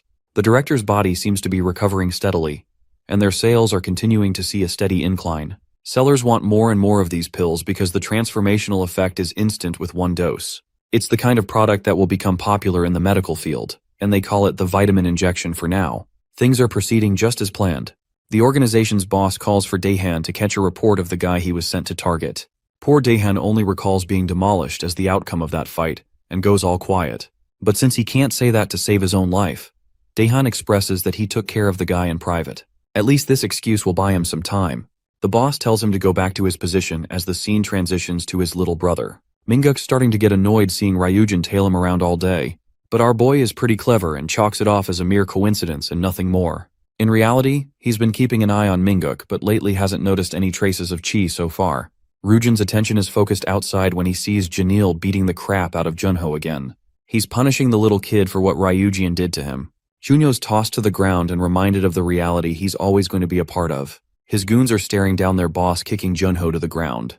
Until Dule comes along, stopping them shitless because they thought it was actually Ryujin. Turning to meet her gaze, Janil walks up to her, ready to slap her in the face. And well, that's basically the biggest mistake of his life, because it causes Ryujin to sweep right in and stop him. The dude is so afraid of our boy that he leaves without looking back. Ryujin tells Duel that she was too reckless just now, and he also can't tell why she's constantly a victim of bad luck and dangerous things. Also, he's finding himself with a shift in priorities after discovering the pills. More important things take precedence now, so he won't be able to pay attention to her or guard her like he used to. But Ryujin also fears the possibility that something bad might happen in his absence. That's why he misses his old colleagues the most, who he could trust with his life. Duel warns Junho to be more careful from now on, as Janil and his underlings will take any opportunity to humiliate him. As they're going away, Ryujin reaches an enlightenment. He could perhaps humiliate Janil forever, rendering him broken beyond repair. And because of that, he tasks Junho to beat up Janil all on his own, which is basically like saying go and beat Superman. Ryujin stands firm on his ground and believes that this is the right way. And since he doesn't have colleagues in this era, he's willing to Juno thinks back to when he was in 5th grade. He was taller than other kids his age and was never a victim of bullying. Instead, he was always the one helping others. One day, a boy was beating up his classmate, and Juno asked him to stop. The boy then challenged him, asking if he wanted to have a go at it, and Juno agreed. That became his very first fight. The fight was scheduled and publicly announced. Up until that day, Juno kept simulating possible fight scenarios in his head. Everything felt perfect, until he took the first swing to his face. At first, he thought he had hurt his head because he couldn't remember a single thing. He tried adopting a favorable posture, but it was already too late. He felt like he was going to lose, as though all his attacks would inevitably miss. He could tell he was about to get badly hurt. He couldn't even breathe properly. His body was overcome by fear, and all he could do was stand there and get beaten up. Strangely enough, He didn't grow any taller after that incident, so he wonders if it was just a coincidence. Suddenly, someone calls his name, and Juno wakes up. Dula asks him what happened, and Ryujin tells him that he was knocked out. Then Ryujin explains that he pierced Juno's acupuncture point. Hearing this, Juno asks in disbelief, "That kind of acupuncture point only appears in Yurim stories, right?" Dula says she doesn't know about that, but according to Ryujin, Juno's physical abilities will drastically increase once his acupuncture point is opened. Juno thinks that's absolute nonsense. But Ryujin insists, saying Juno might even be able to fight against 100 students in the school. Juno wonders if they're actually serious or just messing with him. He thinks there's no way he can believe that. Then Juno admits that, now that they mention it, he does feel something has changed in his body, and surprisingly it turns out he absolutely would believe it. Later that night, Dula asks Ryujin if he's going to walk her home. He replies that he's simply carrying out his duties. She tells him he can go now since her place is nearby, but he insists on watching her enter her house before leaving. She disagrees, reminding him to keep in mind that he's a grown man. She then asks where his house is, and he tells her it's the blue house. Confused, she asks for clarification, and he says it's around there. She comments that it's pretty far and asks him to follow her for a second. Shortly after, she buys him ice cream. "Wow," Ryujin says. "Is it that surprising?" she asks. "It's sweeter than I thought," he replies, thinking to himself, so this is ice cream. She laughs and tells him he's acting like it's his first time eating one, then jokingly asks if he's hiding some secret, like he's from the past or something. He asks why she thinks that, and she says, "Because whenever you start talking about acupuncture points and stuff, you sound different. The way you speak, it gets pretty weird." As she's saying this, Ryujin asks what's on her mind, but before she can answer, a woman suddenly calls out to them, warning that it's dangerous for two girls to be hanging around so late at night. "Don't you know how dangerous the world is? You girls should hurry back home," the woman scolds. Ryujin blinks and asks, "Two girls?" He stands up, startling the lady, and she falls back in shock. Dula quickly asks if she's all right, while Ryujin wonders what's so surprising that she would fall on her back.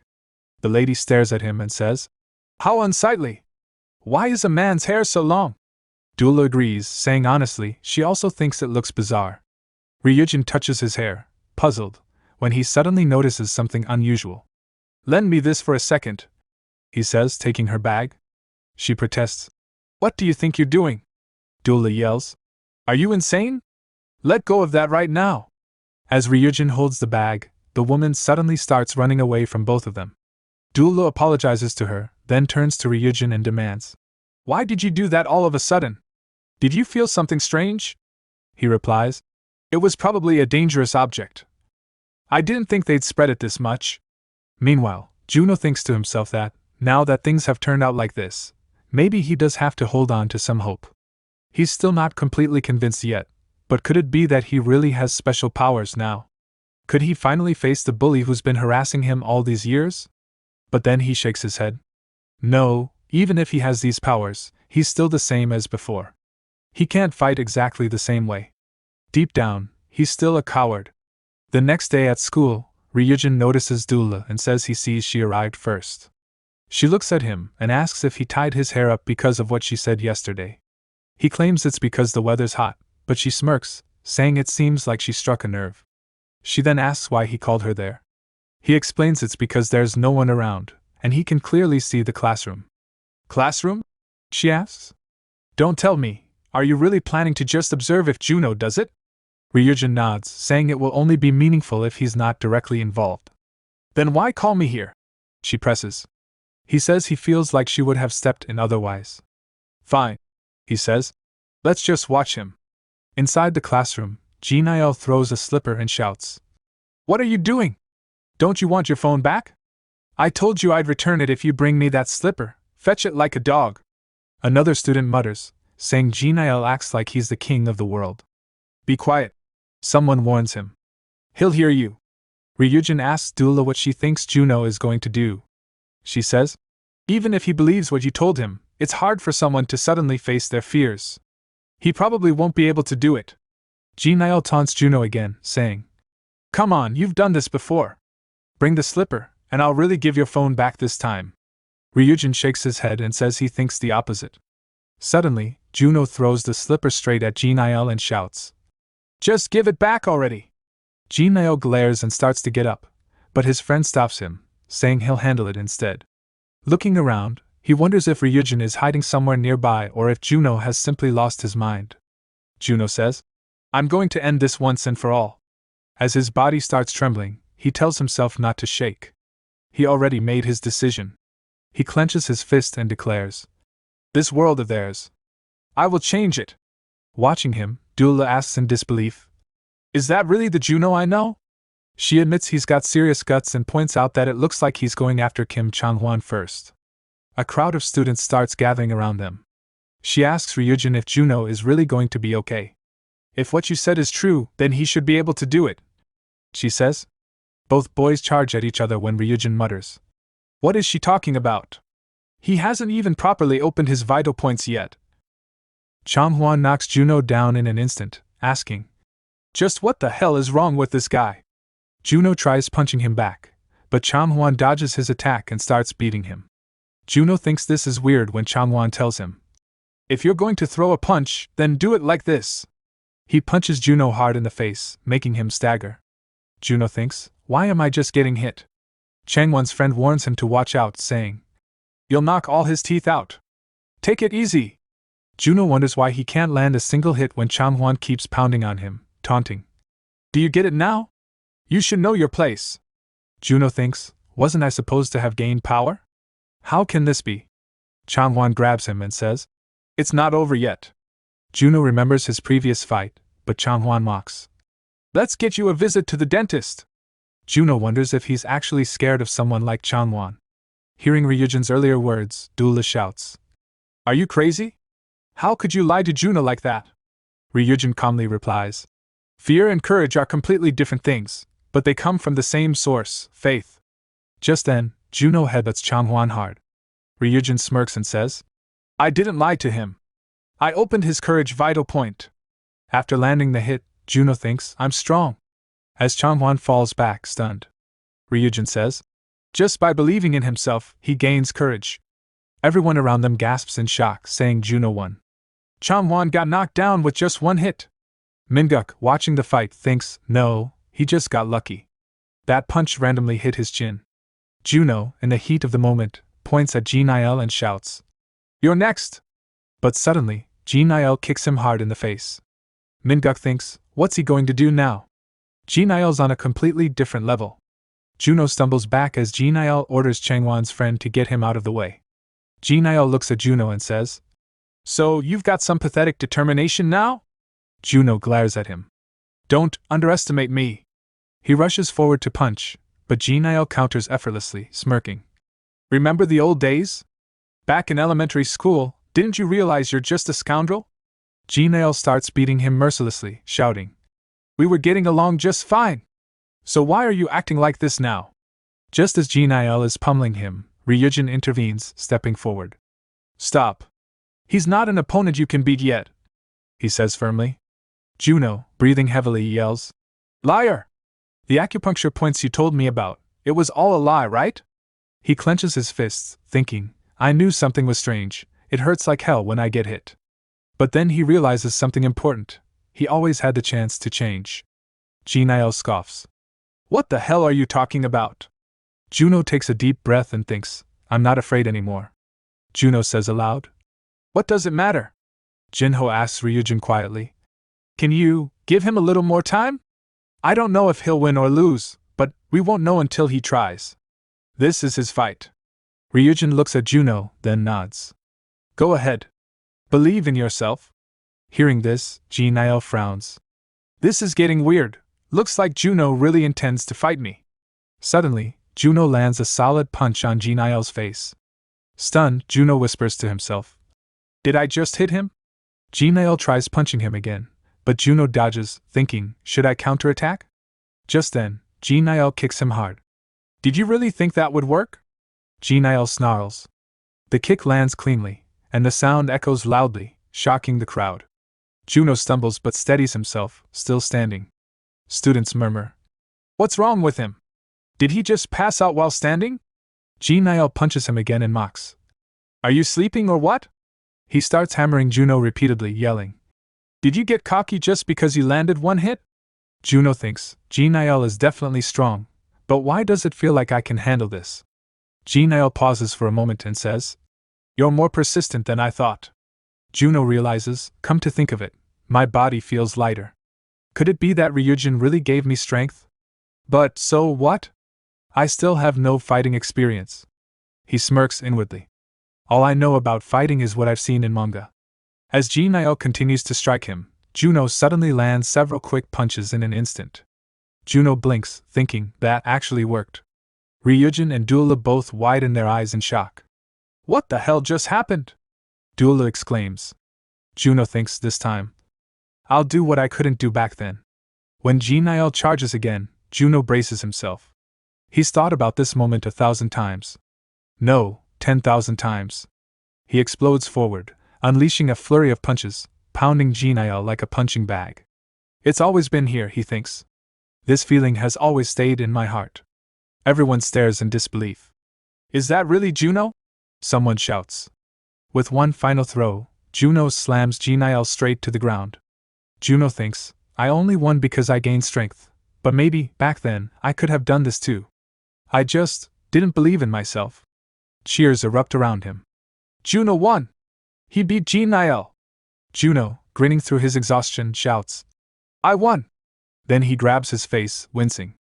Damn, it hurts like hell. Later, Juno climbs to the rooftop, frowning. He's not here yet? Didn't he tell me to come up? Ryujin suddenly appears and asks, Feeling well now? Juno startles. Master? Master? Ryujin blinks in confusion. Juno nods firmly. Yeah. I feel great now. As of today, you're my master. Ryujin sighs. Well, whatever. But I saw you using something like martial arts earlier. It seems you've trained before. Juno shakes his head quickly. No. I was just copying what I saw in a comic. Ryujin raises an eyebrow. A comic? Like a modern martial arts manual? Juno scratches his cheek awkwardly. Maybe. Then he smiles and thanks him. Back then, you gave me temporary powers, right? Ryujin smirks. Oh, so you figured out it was only temporary? Juno shrugs.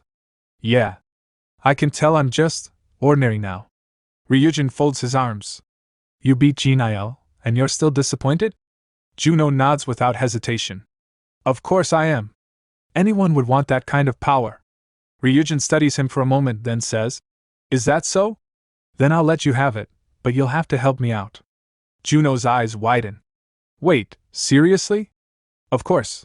Ryujin replies casually. Juno grins. There's no way I'd say no to that. I'll help you. For a disciple, that's only natural.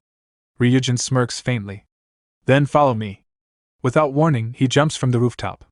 Juno stares in shock. Follow you? Ryujin calls back. I'm the tough love type. Juno groans but rushes after him. Elsewhere, Daehan is preparing breakfast.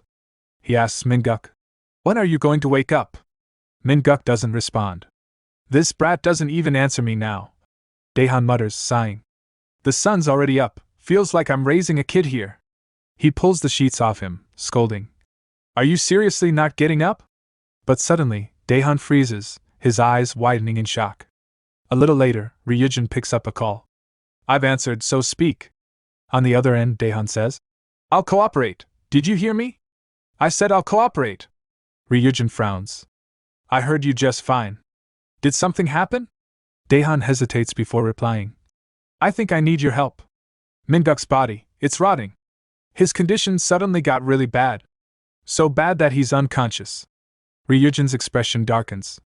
Daehan's voice trembles as he continues. He looked fine just a few days ago. What the hell happened? Please help him. He means everything to me. Ryujin says he doesn't know if he should consider him lucky or not, but for now, try contacting the number he's giving him. When Daehan agrees, Ryujin then asks him to try not to worry too much because he will handle this properly. On the other hand, Jinayel asks his boss if something like that happened. He messed up trying to go after that girl, Dula. Jinayel asks. But why her? Who is she? The daughter of someone important or something? Did your daughter ask you to do that? The boss tells him he really does have good instincts. Jianil tells him he's someone who listens well to his daughter. The boss then hits the golf ball, saying he had Daehan take care of the aftermath, but it turns out the guy lied to him. Jianil informs him that he met his little brother not too long ago. The boss says maybe he has lost it, that's why he wants him to look into it. Jianil tells him he understands, but still, cheer up, because it's finally ready, the new ampoules, as they've got enough for 100,000 people. The distribution starts now. The more effective it is, the more addictive it becomes, and word is already getting around fast. He says it won't be long now until they have spread it across the whole world. Inside Yongjunhai Gym Hall, Daehan says this is the place. He asks, "What kind of place even is this?" When he notices something, he asks, "Who's there?" Eunhai appears behind him, saying he's slower than she thought. He gets surprised, saying it's her, the one he talked to. But seriously, is a girl going to be of any help? She asks if he wants to dance, and when he asks, "What?" she shows him her power, telling him she will have him strip right now. He thinks this girl has energy too. He asks her name, and she introduces herself. He thinks, what are these people? When she says that scent is familiar, she pulls his shirt, looking at his body a little and sees the rotten flesh. But he slaps her hand away, asking what the hell she thinks she's doing. She says, "So medicine really does exist. Well, if he's got power, he's got to deal with stuff like this." He tells her he already mentioned that earlier. By the way, when is Ryujin getting here? She tells him he said he was going for some maintenance, or something. He asks, "Maintenance?" When Ryujin walks inside the gym. He takes off his hood, saying he sees everyone is here, while apologizing for being late. Both Eunhai and Daehan get surprised looking at him, when she tells him he had to get a haircut. He asks how it is, as if he looks like a modern person now. Daehan says this jerk went to a salon in the middle of all this, while Eunhai asks why the sudden haircut. Ryujin tells her he thought this era had nothing to do with him. But if he's going to stand against Okayun and his followers, then he needs to act like him. He needs to blend into this era. He then tells them something dangerous is spreading across the world. They may seem small, but they share a goal. So then, let's save the world, Ryujin says. But before that, did Okayun come back? Eunhai gets surprised when he tells her he just sensed his presence. He asks if she ran into him by any chance while getting close to her. She asks what he's doing when he asks if she's sure. Just then, Daehan asks, "Do they know who that energy belongs to?" Ryujin tells them they need to hurry, when she says she guessed they would. Daehan then says, "Whatever, it doesn't matter to him. He just needs to save his brother." Ryujin tells him he went to see his brother. Considering his health condition, there's nothing that he can do right now. Something different got mixed in with what was already there. So does he know something about it? Hearing that, Daehan gets surprised, thinking, "Don't tell me, the new ampoule." Ryujin tells them they need to analyze the properties of the new pill, that is the priority. He heard rumors that they have been mass-producing new ampoule pills lately. When Eunhai asks, "A new ampoule?" He agrees, telling her it's an ampoule that maximizes effectiveness, which means it's that much more dangerous. But if they manage to find a sample, then they can save his brother. Daehan looks at him, thinking if he can really trust him. No hospital could do anything about it. Just then, Ryujin unleashes his energy and then heals Daehan's rotten shoulder, telling him to stop doubting. He promises him. Daehan gets surprised, thinking his skin recovered, as he thanks him for helping him. Afterwards, Eunhai asks, "So then, does he know where the new ampoule is?" Daehan says that kind of information isn't shared lightly. Each team is only in charge of transporting prepared ampoule. She says, "Then they can just start from the top. They can use this guy to get to them." Ryujin tells her that's not an option. She asks why not, when Ryujin says their goal is to get rid of this thing. Besides, even the ones at the top might just be under someone else's command. Daehan agrees, saying that would be too reckless. He will try to find a way from the inside, as they may have to work their way up from the bottom. Eunhai says, "What a pain." Daehan says there's one more thing he didn't mention. After hearing that, Ryujin in surprise asks, "What?" The next day at school, the teacher asks the class president what he's doing.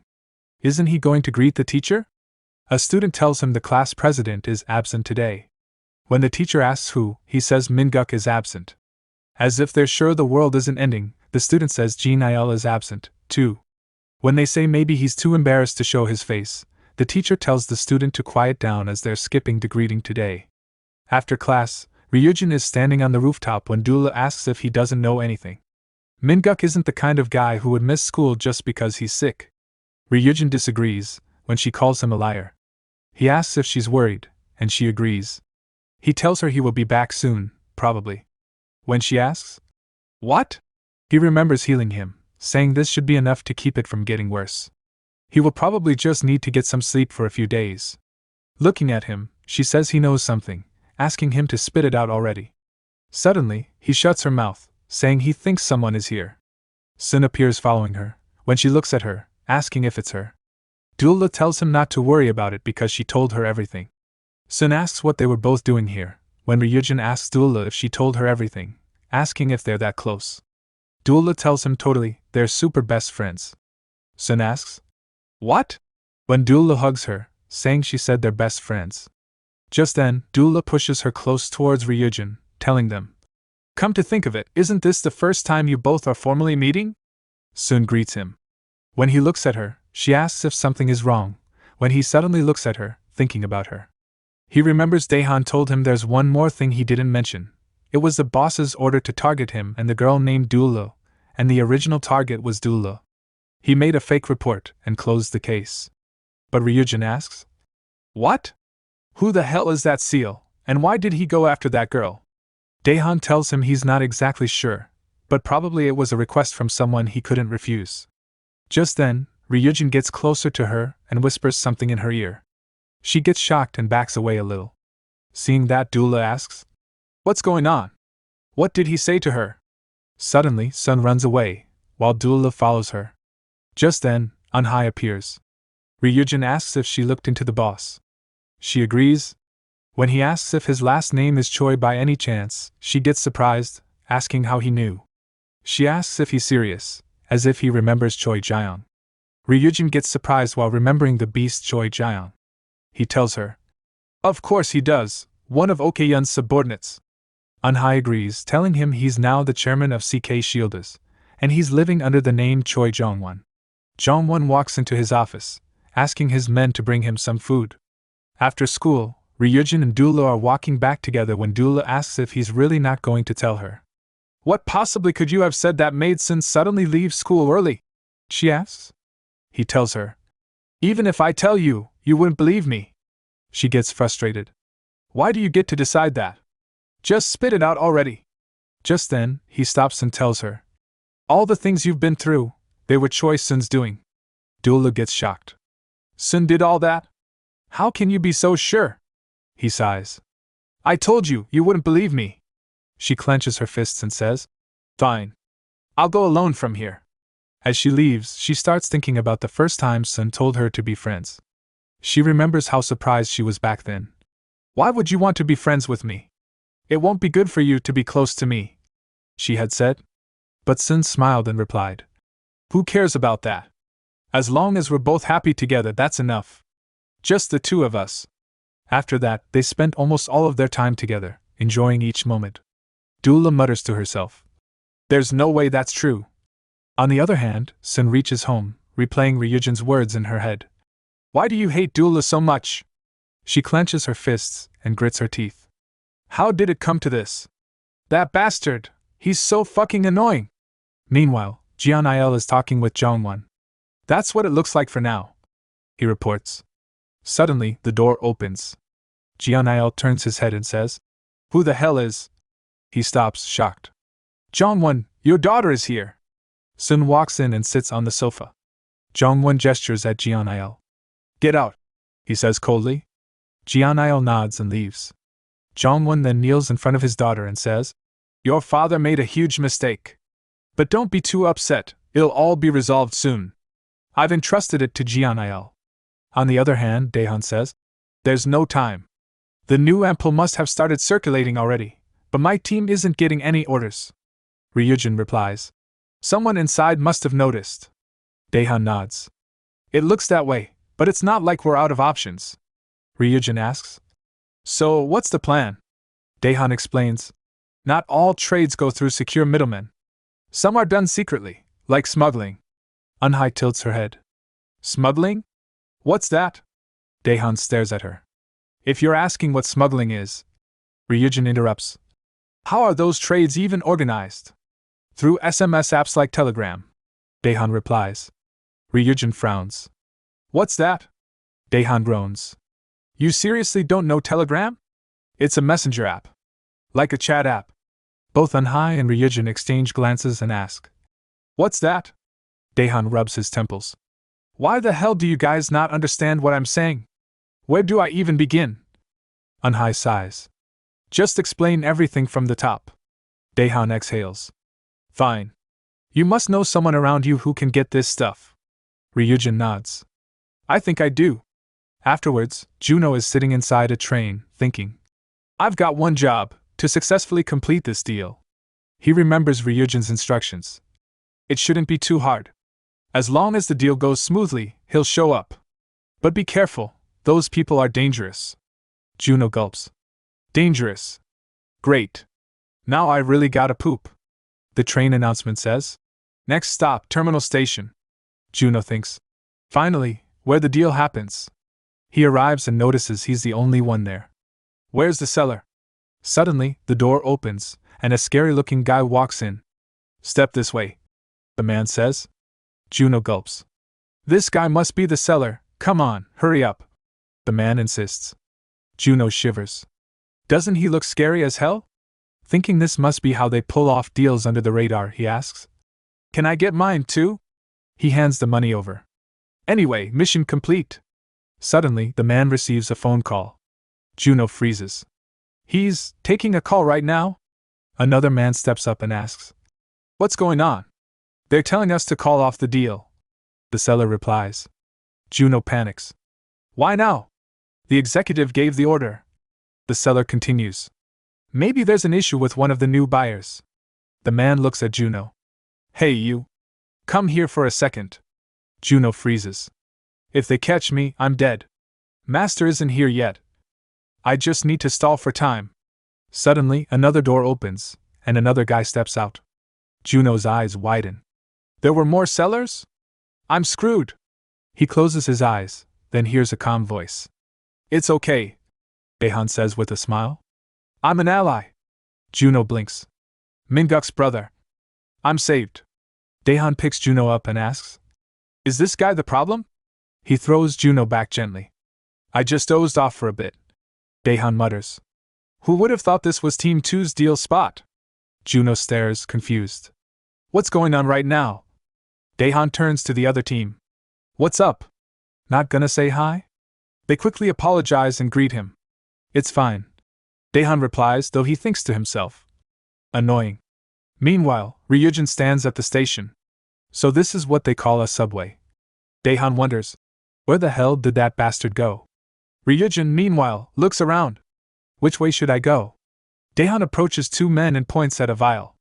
Is that the new ampoule? Hand it over. I don't have time for this. One guy hesitates. But Team 3 isn't. Daehan narrows his eyes. Uncomfortable or not, I need information. He bluffs. Your Team 3 is set to start receiving the new ampoule tomorrow. Tell me where it's stored. They hesitate. What? Come on. Daehan insists. Wouldn't it be nice to know in advance? Saves you the trouble of moving around. They glance at each other and nod. Just as they're about to speak, Daehan thinks. Did it work? Suddenly, both men receive a notification. Daehan frowns. Something feels off. It's a message from their team leader. Tighten security on Team 3. Especially on Park Daehan. Daehan curses. He attacks both men. Sorry, but I hope you understand. I've got my reasons. The men fight back, one of them injecting the new ampoule into his body. So this is the level of a team leader? The guy smirks. Daehan steadies himself. That's the upgraded ampoule, isn't it? The man charges and lands a powerful punch, slamming Daehan into a pole. No hard feelings. The man taunts. Daehan groans. Team 2 really adapts well. Can't believe you got this strong just from the new ampoule. The other guy laughs. Even if we can't match Elite Team 1, we're still way above Team 3. Daehan grits his teeth. I didn't pass out. The man replies. I never said it out loud out of courtesy, but isn't that why your guys got excluded from receiving the upgraded version? Daehan kicks the tube out of his hand. You guys are getting cocky. He smirks. Don't look down on my men too much. Juno watches in awe. He's so fast, he found an opening in a flash. Daehan mutters, at the very least, we're stronger than you. Just as he's about to land a punch, the other guy grabs him from behind. You really think so?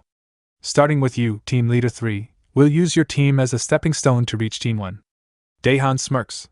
Is that so? Then let's see what you've got. The guy hits Daehan hard. I've got the new Ample's power. Daehan skids back, catching his breath. Juno gasps. What kind of team leader is he? Daehan snaps. Shut up and get back to the car. You'll get hurt. He thinks to himself. Damn it. I don't have the Ample's power right now, and they both used the new one. Suddenly, both men rush him from behind. When did they? They start beating Daehan down, saying, We're taking you back to the company. Both men throw punches, but Daehan blocks their attack. Juno watches stunned. He withstood that insane attack. Daehan tells them, It doesn't matter if it's the old or new. Isn't he supposed to be the team leader? He thinks he didn't want to use this unless he had no choice, but he's ending this now. Then he punches them both. Both of them fall back, saying, Anyway, does that mean that mission was a success? At night, both the guys are kept hostage when Daehan says, At this point, I'm 100% sure about losing my job. And whose fault is that? Ryujin tells him, Subways are more complicated than they look. Juno says, I tried to tell you, but you insisted you'd be fine. Ryujin shrugs. If that's what you're worried about, why not just get the information and kill them? Problem solved. Why worry about it? They ask if he's nuts and say he shouldn't go killing people. Juno asks Ryujin, Should I go now? Ryujin tells him, You're with us now. Of course, you'll stay to hear the info too. Juno laughs when Ryujin asks, Why are you laughing? He says, It's nothing. Daehan tells them, We need to get the info quickly. They're on high alert. If they realize these guys are gone, it'll get messy. He thinks, plus, these guys, even if I pull a blade on them, they won't talk. Ryujin tells him not to worry because they have an expert. No matter what they're thinking, once she's done with them, they'll talk. Unhai steps up and sits on the guy's lap when he asks, Is she seriously doing this in front of everyone? Ryujin tells her, We're short on time. Use your illusion arts and get the info out of him. Juno asks, Illusion arts? Like magic or something? Unhai smirks, agreeing, and then asks the guy, Let's have a nice time together, sweetheart. The guy thinks he's a former member of the Special Forces. He endured countless brutal training sessions and built mental strength like no other, all for the sake of protecting the organization he stands with. For him, the organization comes first above all. That's his creed, and this time, he'll protect it again. Unhai softly says again, Let's have a nice time together. He thinks, I'm not that easy to break. Suddenly, he finds himself lying on a bed. He panics, Where am I? What's going on? As if it's a dream. Unhai leans over him. You're awake. From now on, it's just the two of us. He looks at her, realizing it wasn't a dream. She whispers, Focus on this moment. Focus on your vision, on your senses. Feel your blood boiling. Give me what I want, and I'll give you something in return. Daehan interrupts. Hold up, what's with this guy's face? Unhai replies, Hit the right desire, and illusions work easily. They ask what kind of desires she messed with, but she ignores them, asking the guy, Where are the ampoules stored? The guy finally gives in. The ampoules are at Director Jianil's underground basement. Daehan is shocked. There's a basement there? She asks if he knows the place, and he nods. I've been there often, but I never knew there was a basement. Ryujin asks, Why are they spreading this stuff around like they don't know it has serious side effects? The guy reacts, Side effects? He laughs bitterly. Everyone except Team 3 knows. Especially minors, they suffer the worst side effects. In fact, minors are the main target of this batch. They're the best test subjects for refining the ampoule. He admits he doesn't know why they're spreading it, but to him, it's all about money. Daehan gets angry, but Unhai stops him. Ryujin sighs. This era is hard to understand. We can't even kill someone who clearly deserves it. In the delusion, the guy demands, Now give me what I want. Unhai smiles. Take it. Hearing that, the guy suddenly jumps up, but in reality, he jumps on his partner and starts kissing him. Unhai tells them, If we can't kill them, I'll wrap it up like this for now. Juno mutters. Honestly, doesn't she think dying would be better? Ryujin cuts in. Let's begin right away. Daehan will provide support, and Anhai will infiltrate and report back to me. Disperse. She asks. And what are you going to do then? At school, Sun is walking down the hallway when she suddenly stops. Ryujin appears. What is it? She asks. Ryujin tells her. You're Jongwon's kid. She freezes. What? He looks at her, thinking, how could he have a kid? As if Jongwon arrived here a long time ago. He thinks, for that guy to have a child. Just then, Dula intervenes, asking Sun if she wants to grab some food. Sun agrees, and they both leave. At the training facility, Ryujin asks Juno, Are you ready? Juno nods. Then we'll keep training until they contact us. Ryujin says. At night, Anhai whispers through the transmitter. We're waiting on our side. Can you hear me? Daehan warns her. Don't make it so obvious you're using a radio. Move to the location I mentioned, and walk a little rougher. He reminds her. I'll say it again, our goal is to quietly locate the ample with our own eyes. Anhai replies. Don't worry. She sighs. I can't believe I ended up doing this. He asks. Doing what? She whispers. The office really is quiet, this'll be easier. Daehan nods. Thankfully, today is full of key meetings. The executives are probably all out. Suddenly, he gets startled and calls her urgently. Don't turn around. It's the team leaders. Team Leader 1, Woo Sang-hyuk, and Team Leader 2, Jo Jin-hwan, arrive. Daehan quickly tells her. Greet them casually and step aside. While thinking, what's this? Both leaders walk into the lift when Jin-hwan asks. You're not getting in? Daehan thinks, why are they at the office at this hour? Anhai politely says. Please, go ahead. He wonders, is there something I don't know about? Just as the lift doors are closing, Jin-hwan stops them and asks. By the way, why is he wearing that when he's not even on a mission? Who are you talking to? She stays silent. Are you ignoring me now? Jin-hwan presses. Daehan thinks, look at these guys. They've got quite the energy around them. He asks Anhai quietly. What's going on there? She calmly replies. Relax. I've reached the destination. The leader didn't notice anything, so don't worry. He tells her to stay on guard anyway. She agrees, reporting. Just like you said, the room is empty, but I don't see any entrance to a basement. She crawls through the vent, complaining.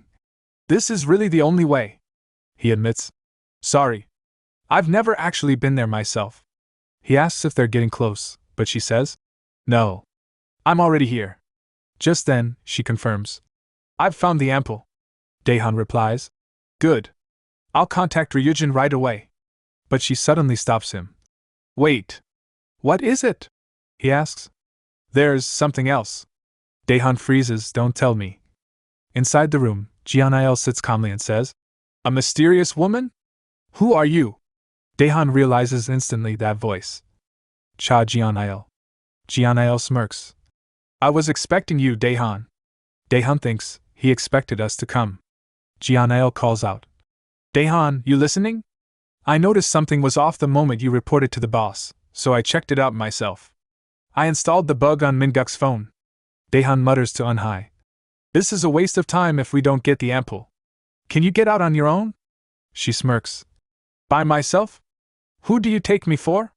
She lunges at Jianael, using her powers, thinking her illusions are more than enough, but suddenly, both team leaders intervene and block her attack. Jianael smiles. An interesting woman. Shall we take a closer look? Just as Sang-hyuk was about to hit her, Daehan suddenly appears and kicks him. Daehan taunts. All of you against one woman? That's kinda pathetic. Jianael sits back, chuckling. You actually managed to find this place. Daehan replies. Didn't think there'd be a hidden room behind the shelf. I wouldn't have managed to crawl my way in if your guys weren't so sloppy, but still, it feels bad being left out like this. He wonders, did they already smuggle out the ample? Suddenly, both team leaders shout. This is what you get for pissing off the boss. Then they inject themselves with the ample. Daehan thinks, they're trying to even the numbers now. Jianael warns. Be careful. That woman isn't normal. Anhai smirks. Sharp man. Daehan injects himself, too. Let's admit it, the odds aren't in our favor. Focus on getting out. They're coming. he shouts. They clash violently. Anhai thinks they're faster than I expected. Both Sanghyuk and Jin Hwan target her first, but just as she's about to take a hit, Daehan appears in front of her, taking the blow himself. Duck! She yells. He looks at her, confused, until she demonstrates, ducking low before unleashing an attack that sends both leaders flying. Jianail watches, amused. Not bad. Daehan snaps at her. Experimenting in a situation like this? That was close. He asks. Why aren't you using your fancy illusions? She glares. Shut up. My technique isn't that simple. Illusions require a ton of inner energy, and I already used it earlier. I need time to recharge. Daehan calls her an annoying woman, telling her that he's basically the bait now. He rushes toward Jianail to attack, but just then, Jin Hwan intercepts him. Daehan skids back when Jin Hwan says, I can't believe the day has come when I'd have to raise a weapon against you. He's holding a long staff, and Daehan immediately recognizes it. Team 2's leader's main weapon. Jin Hwan jumps toward Daehan, shouting, I'm going all in! Just as he's about to strike, Jianail steps in, stopping him. Are you two trying to kill each other now? Jianail snaps. We're a family! He then calls out to Daehan. How about we stop messing around and actually talk for a second? Daehan hesitates. Why the hell are you doing this after everything we've been through? Jianail says firmly. It's okay. Just talk to me. Slow and steady. Daehan freezes, memories flooding back, moments when Jianail helped him in the past. Finally Daehan speaks. I know what your brother means to you.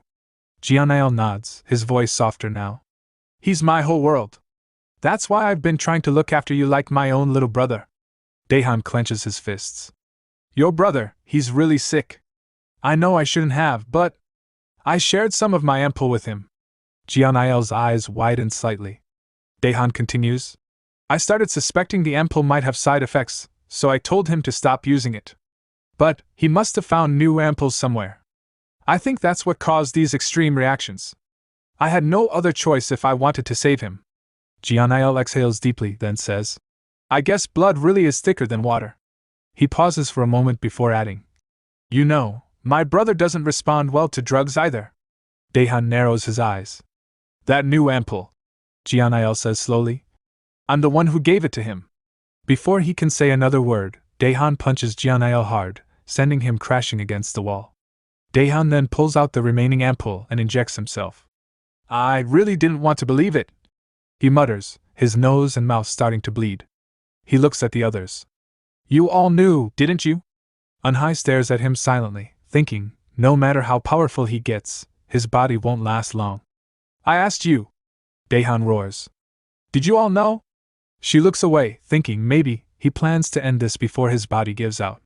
Just as Daehan is about to attack both team leaders, Jianail suddenly kicks him, sending him tumbling back. Jianail glares at him. Trying to show off with some outdated samples? Do you want me to try it too? Meanwhile, Ryujin is sprinting, his thoughts racing. Something about this doesn't feel right. Daehan's message sounded urgent. What the hell is going on over there? He leaps forward, thinking, I need to move faster. At the NIS laboratory, Ryujin picks up a call. What is it? On the other end, Daehan says. The situation went wrong. I'm going to back up Anhai first. You should come too. Ryujin clicks his tongue. If the higher-ups catch on. Without hesitation, he rushes toward them, thinking, I need to get there as soon as possible. Where's Daehan now? Suddenly, he freezes mid-step. This energy. Daehan is drowning underwater, struggling. This can't happen. I need to get to my brother, but why am I sinking deeper? Why is this becoming more comfortable? Just then, Ryujin dives into the water, swimming furiously toward him. He grabs Daehan and pulls him out. Daehan coughs violently, gasping for air, then looks at him. Thanks, Ryujin. I owe you again. Ryujin frowns. What happened? Daehan pants heavily. Jianail appeared. He's one of the most influential figures in the company. Second in command. A damn quick-witted guy. Before Daehan can continue, Ryujin suddenly punches him. Don't overdo it. Ryujin warns. Your condition is already in a dangerous state. Daehan looks at him, his voice cracking. I relied on you, and now. Tears fall. Ryujin takes a deep breath. So, what's going on right now? I can't contact Anhai. Daehan shakes his head weakly. I don't know. I fainted. He lowers his gaze. I'm sorry. My plan failed. Ryujin clenches his fists. Then we'll find another way. But inside, his thoughts are racing. Anhai. Where are you? Elsewhere. Anhai is being held hostage. Jianail sits across from her and asks. Not too uncomfortable, right? She glares. It's not comfortable. He smirks. If you just answer my questions, I'll let you go soon. What's your goal? Why are you with Park Daehan? She crosses her arms. I want to talk to the boss. Not you. Jianail chuckles. That's why you followed us so obediently, huh? But you can't meet the boss that easily. He leans closer. Why do you want to meet him? Do you two share some kind of secret? Before she can answer, a sudden power surges through the air. Jianail glances toward the door. You're lucky, he's here. Jongwon steps into the room. You came, Jianail says. Jongwon nods, glancing at Anhai. I came for a glass of wine, but it seems like there's a guest. He looks at Jianail. Would you excuse us? Jianail smirks. Sure. As he leaves, Jongwon mutters. That guy has a sharp eye, kind of annoying, but good at his job. Anhai says calmly. That kid's pretty keen. Jongwon nods. Be kind to him. He's like family to me. Suddenly, butterflies fill the room. Jongwon frowns. What the? Anhai appears before him in a flicker, but when he tries to grab her, she disappears and reappears behind him. That's a rough greeting, he says, unleashing a surge of energy. The force shatters her illusion instantly. You're still at it with that annoying humming. Anhai mutters. She studies him closely. Not only his outer appearance, but it really seems like he's the guy I know. Choi Jongwon. She calls him softly. Or should I call you Choi Jong? Jongwon smiles faintly. As expected from Anhai. You see everything. He gestures around. Family is family. Money is money. Status is status. Thanks to Okyun, I'm living a happy life, a life I never could have reached on my own. Anhai narrows her eyes. You don't look shocked at all, as if you already knew of my existence. Jongwon shrugs. I've been living in this era too. There's not much that can surprise me anymore. Is that so? She asks coldly. Then what about Ryujin? He stiffens. Don't tell me, you joined hands with that guy and did all this. She shakes her head. Impossible. Of course, I approached him to spy, but did you know he's Doula's manager? The one you've been searching for? Jongwon freezes, then smirks. So that's it. That explains a lot. That's incredible news, he says. Does Okyun know about this? Anhai sighs. How naive of you. Think about it. She continues. Wouldn't you prefer it if we brought him to you before anyone else reports this? Jongwon pauses, dazed. So that's why you came crawling here. Exactly, she says. So? What do you think? Jongwon laughs faintly. You know I never say no to a fight, but I'm not like that anymore. I won't fight. Her eyes widen in surprise. He steps closer. This meeting? It wasn't Okyun's plan. I'll gather them all myself when the time comes. So let's meet then. His voice hardens. Unlike before, right now, I have a lot of things to protect. Elsewhere, Sun sighs loudly. Seriously. I told them not to be late to pick me up from acting academy. I should have quit everything. Suddenly, two men approach her. Can we really do this? One whispers. We have no choice. The other mutters, grabbing her shoulder. Sun turns, eyes widening, then they cover her mouth. Meanwhile, a guard bursts into Jongwon's room. Sir! We're in big trouble! Jongwon frowns. What's the fuss? The guard bows deeply. I apologize for disturbing your meal, sir, but your daughter has been kidnapped. Jongwon freezes. What? Who did this? He roars. I'll tear them to shreds. The guard hesitates. We've identified the kidnappers, sir. It's Ryujin and some students. Outside, a group of soldiers stands at attention. Their captain shouts, Listen up! Take every weapon we have and capture the criminal Choi Jongwon. Meanwhile, Jongwon is already running with the child in his arms when the captain yells out, Kill the child. The child asks Jongwon, Why are they being cruel to us? Jong-won tells her. That's because you're pretty. She asks. What? But he reassures her. Don't worry, there will be only bright days ahead of you. Just then, it starts raining arrows, hitting them. One soldier says, Won't he die at this rate? I'm sure the mission is to capture him. Suddenly, the captain shouts. Calm down. I'm certain this much won't even scratch him. Shields, charge at him and crush him. But Jong-won breaks through the shields effortlessly. One soldier yells, I'll take one of his arms. He draws his blade and swings to slice it, but Jong-won uses his power to block the attack, then strikes him back. Everyone gasps. He's hugging that child, but he's still this strong while using only one arm. As Jong-won fights, several soldiers suddenly restrain him with ropes, and the child slips from his grip. We've captured him, one soldier shouts. But then, in a shocking moment, another soldier suddenly beheads the child right in front of him. The captain yells, Don't let your guard down.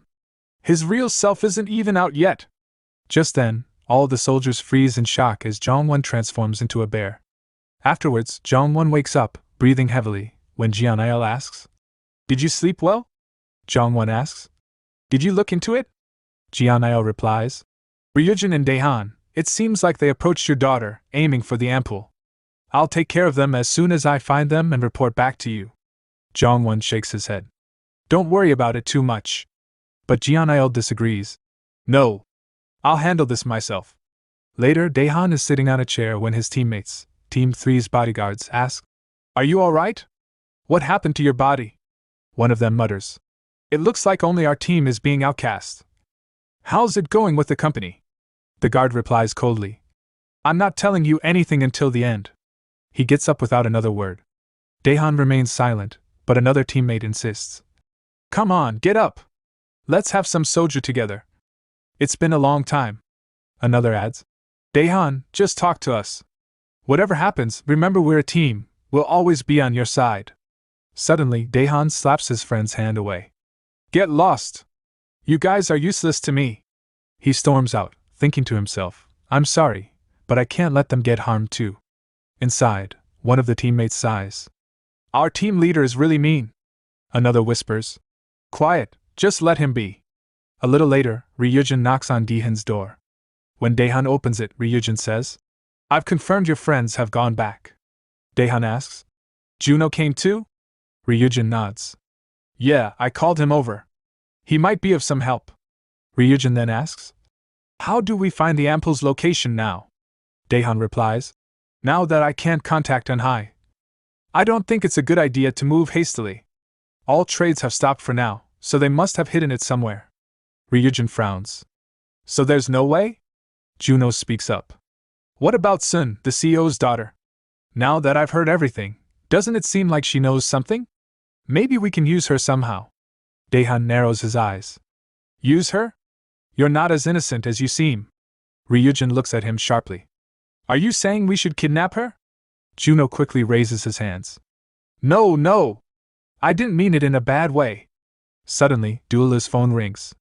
Sun is calling. He answers immediately. She says we're in big trouble. Duela reports.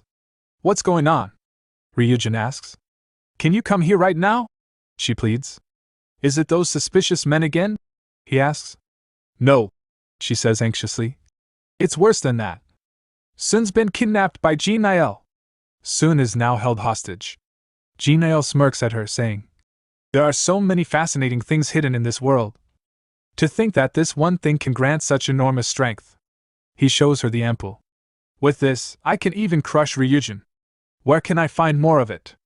Sun glares at him. Have you lost your mind? What the hell are you doing this for? Yahello suddenly grabs her face tightly. Don't play tricks with me. Your dad is the CEO of the company distributing this. I already know everything. If you don't tell me, I'll mark that pretty little face of yours. Sun trembles in fear, but just then, Duela bursts in, pushing him away. Sun gasps, shocked to see her. Yahello snarls. What the hell is this? At that moment, Ryujin and his group arrive. Yahello smirks. You're different from back then. Ryujin grabs him by the collar and lifts him effortlessly. Different? You don't know the half of it. Yahello struggles, stunned. I can't even see his movements. What kind of strength is this? Ryujin demands. How the hell did you get this information and plan all this? Yahello scoffs. That's none of your business. Suddenly, the door slams open and hits him. Everyone turns. Jongwon storms into the room, fury blazing in his eyes, with Yahello following close behind. As expected, Yahello says coldly. These are the bastards who kidnapped your daughter. The students quickly rush to Sun, checking on her. She's fainted, one of them says. Ryujin releases his chi, his energy surging violently. Jongwon glares at him and shouts. What the hell are you doing right now? The entire room tenses. The situation has just become far more complicated. We got plenty more where that came from. Hit the subscribe button and stay tuned for even more amazing content.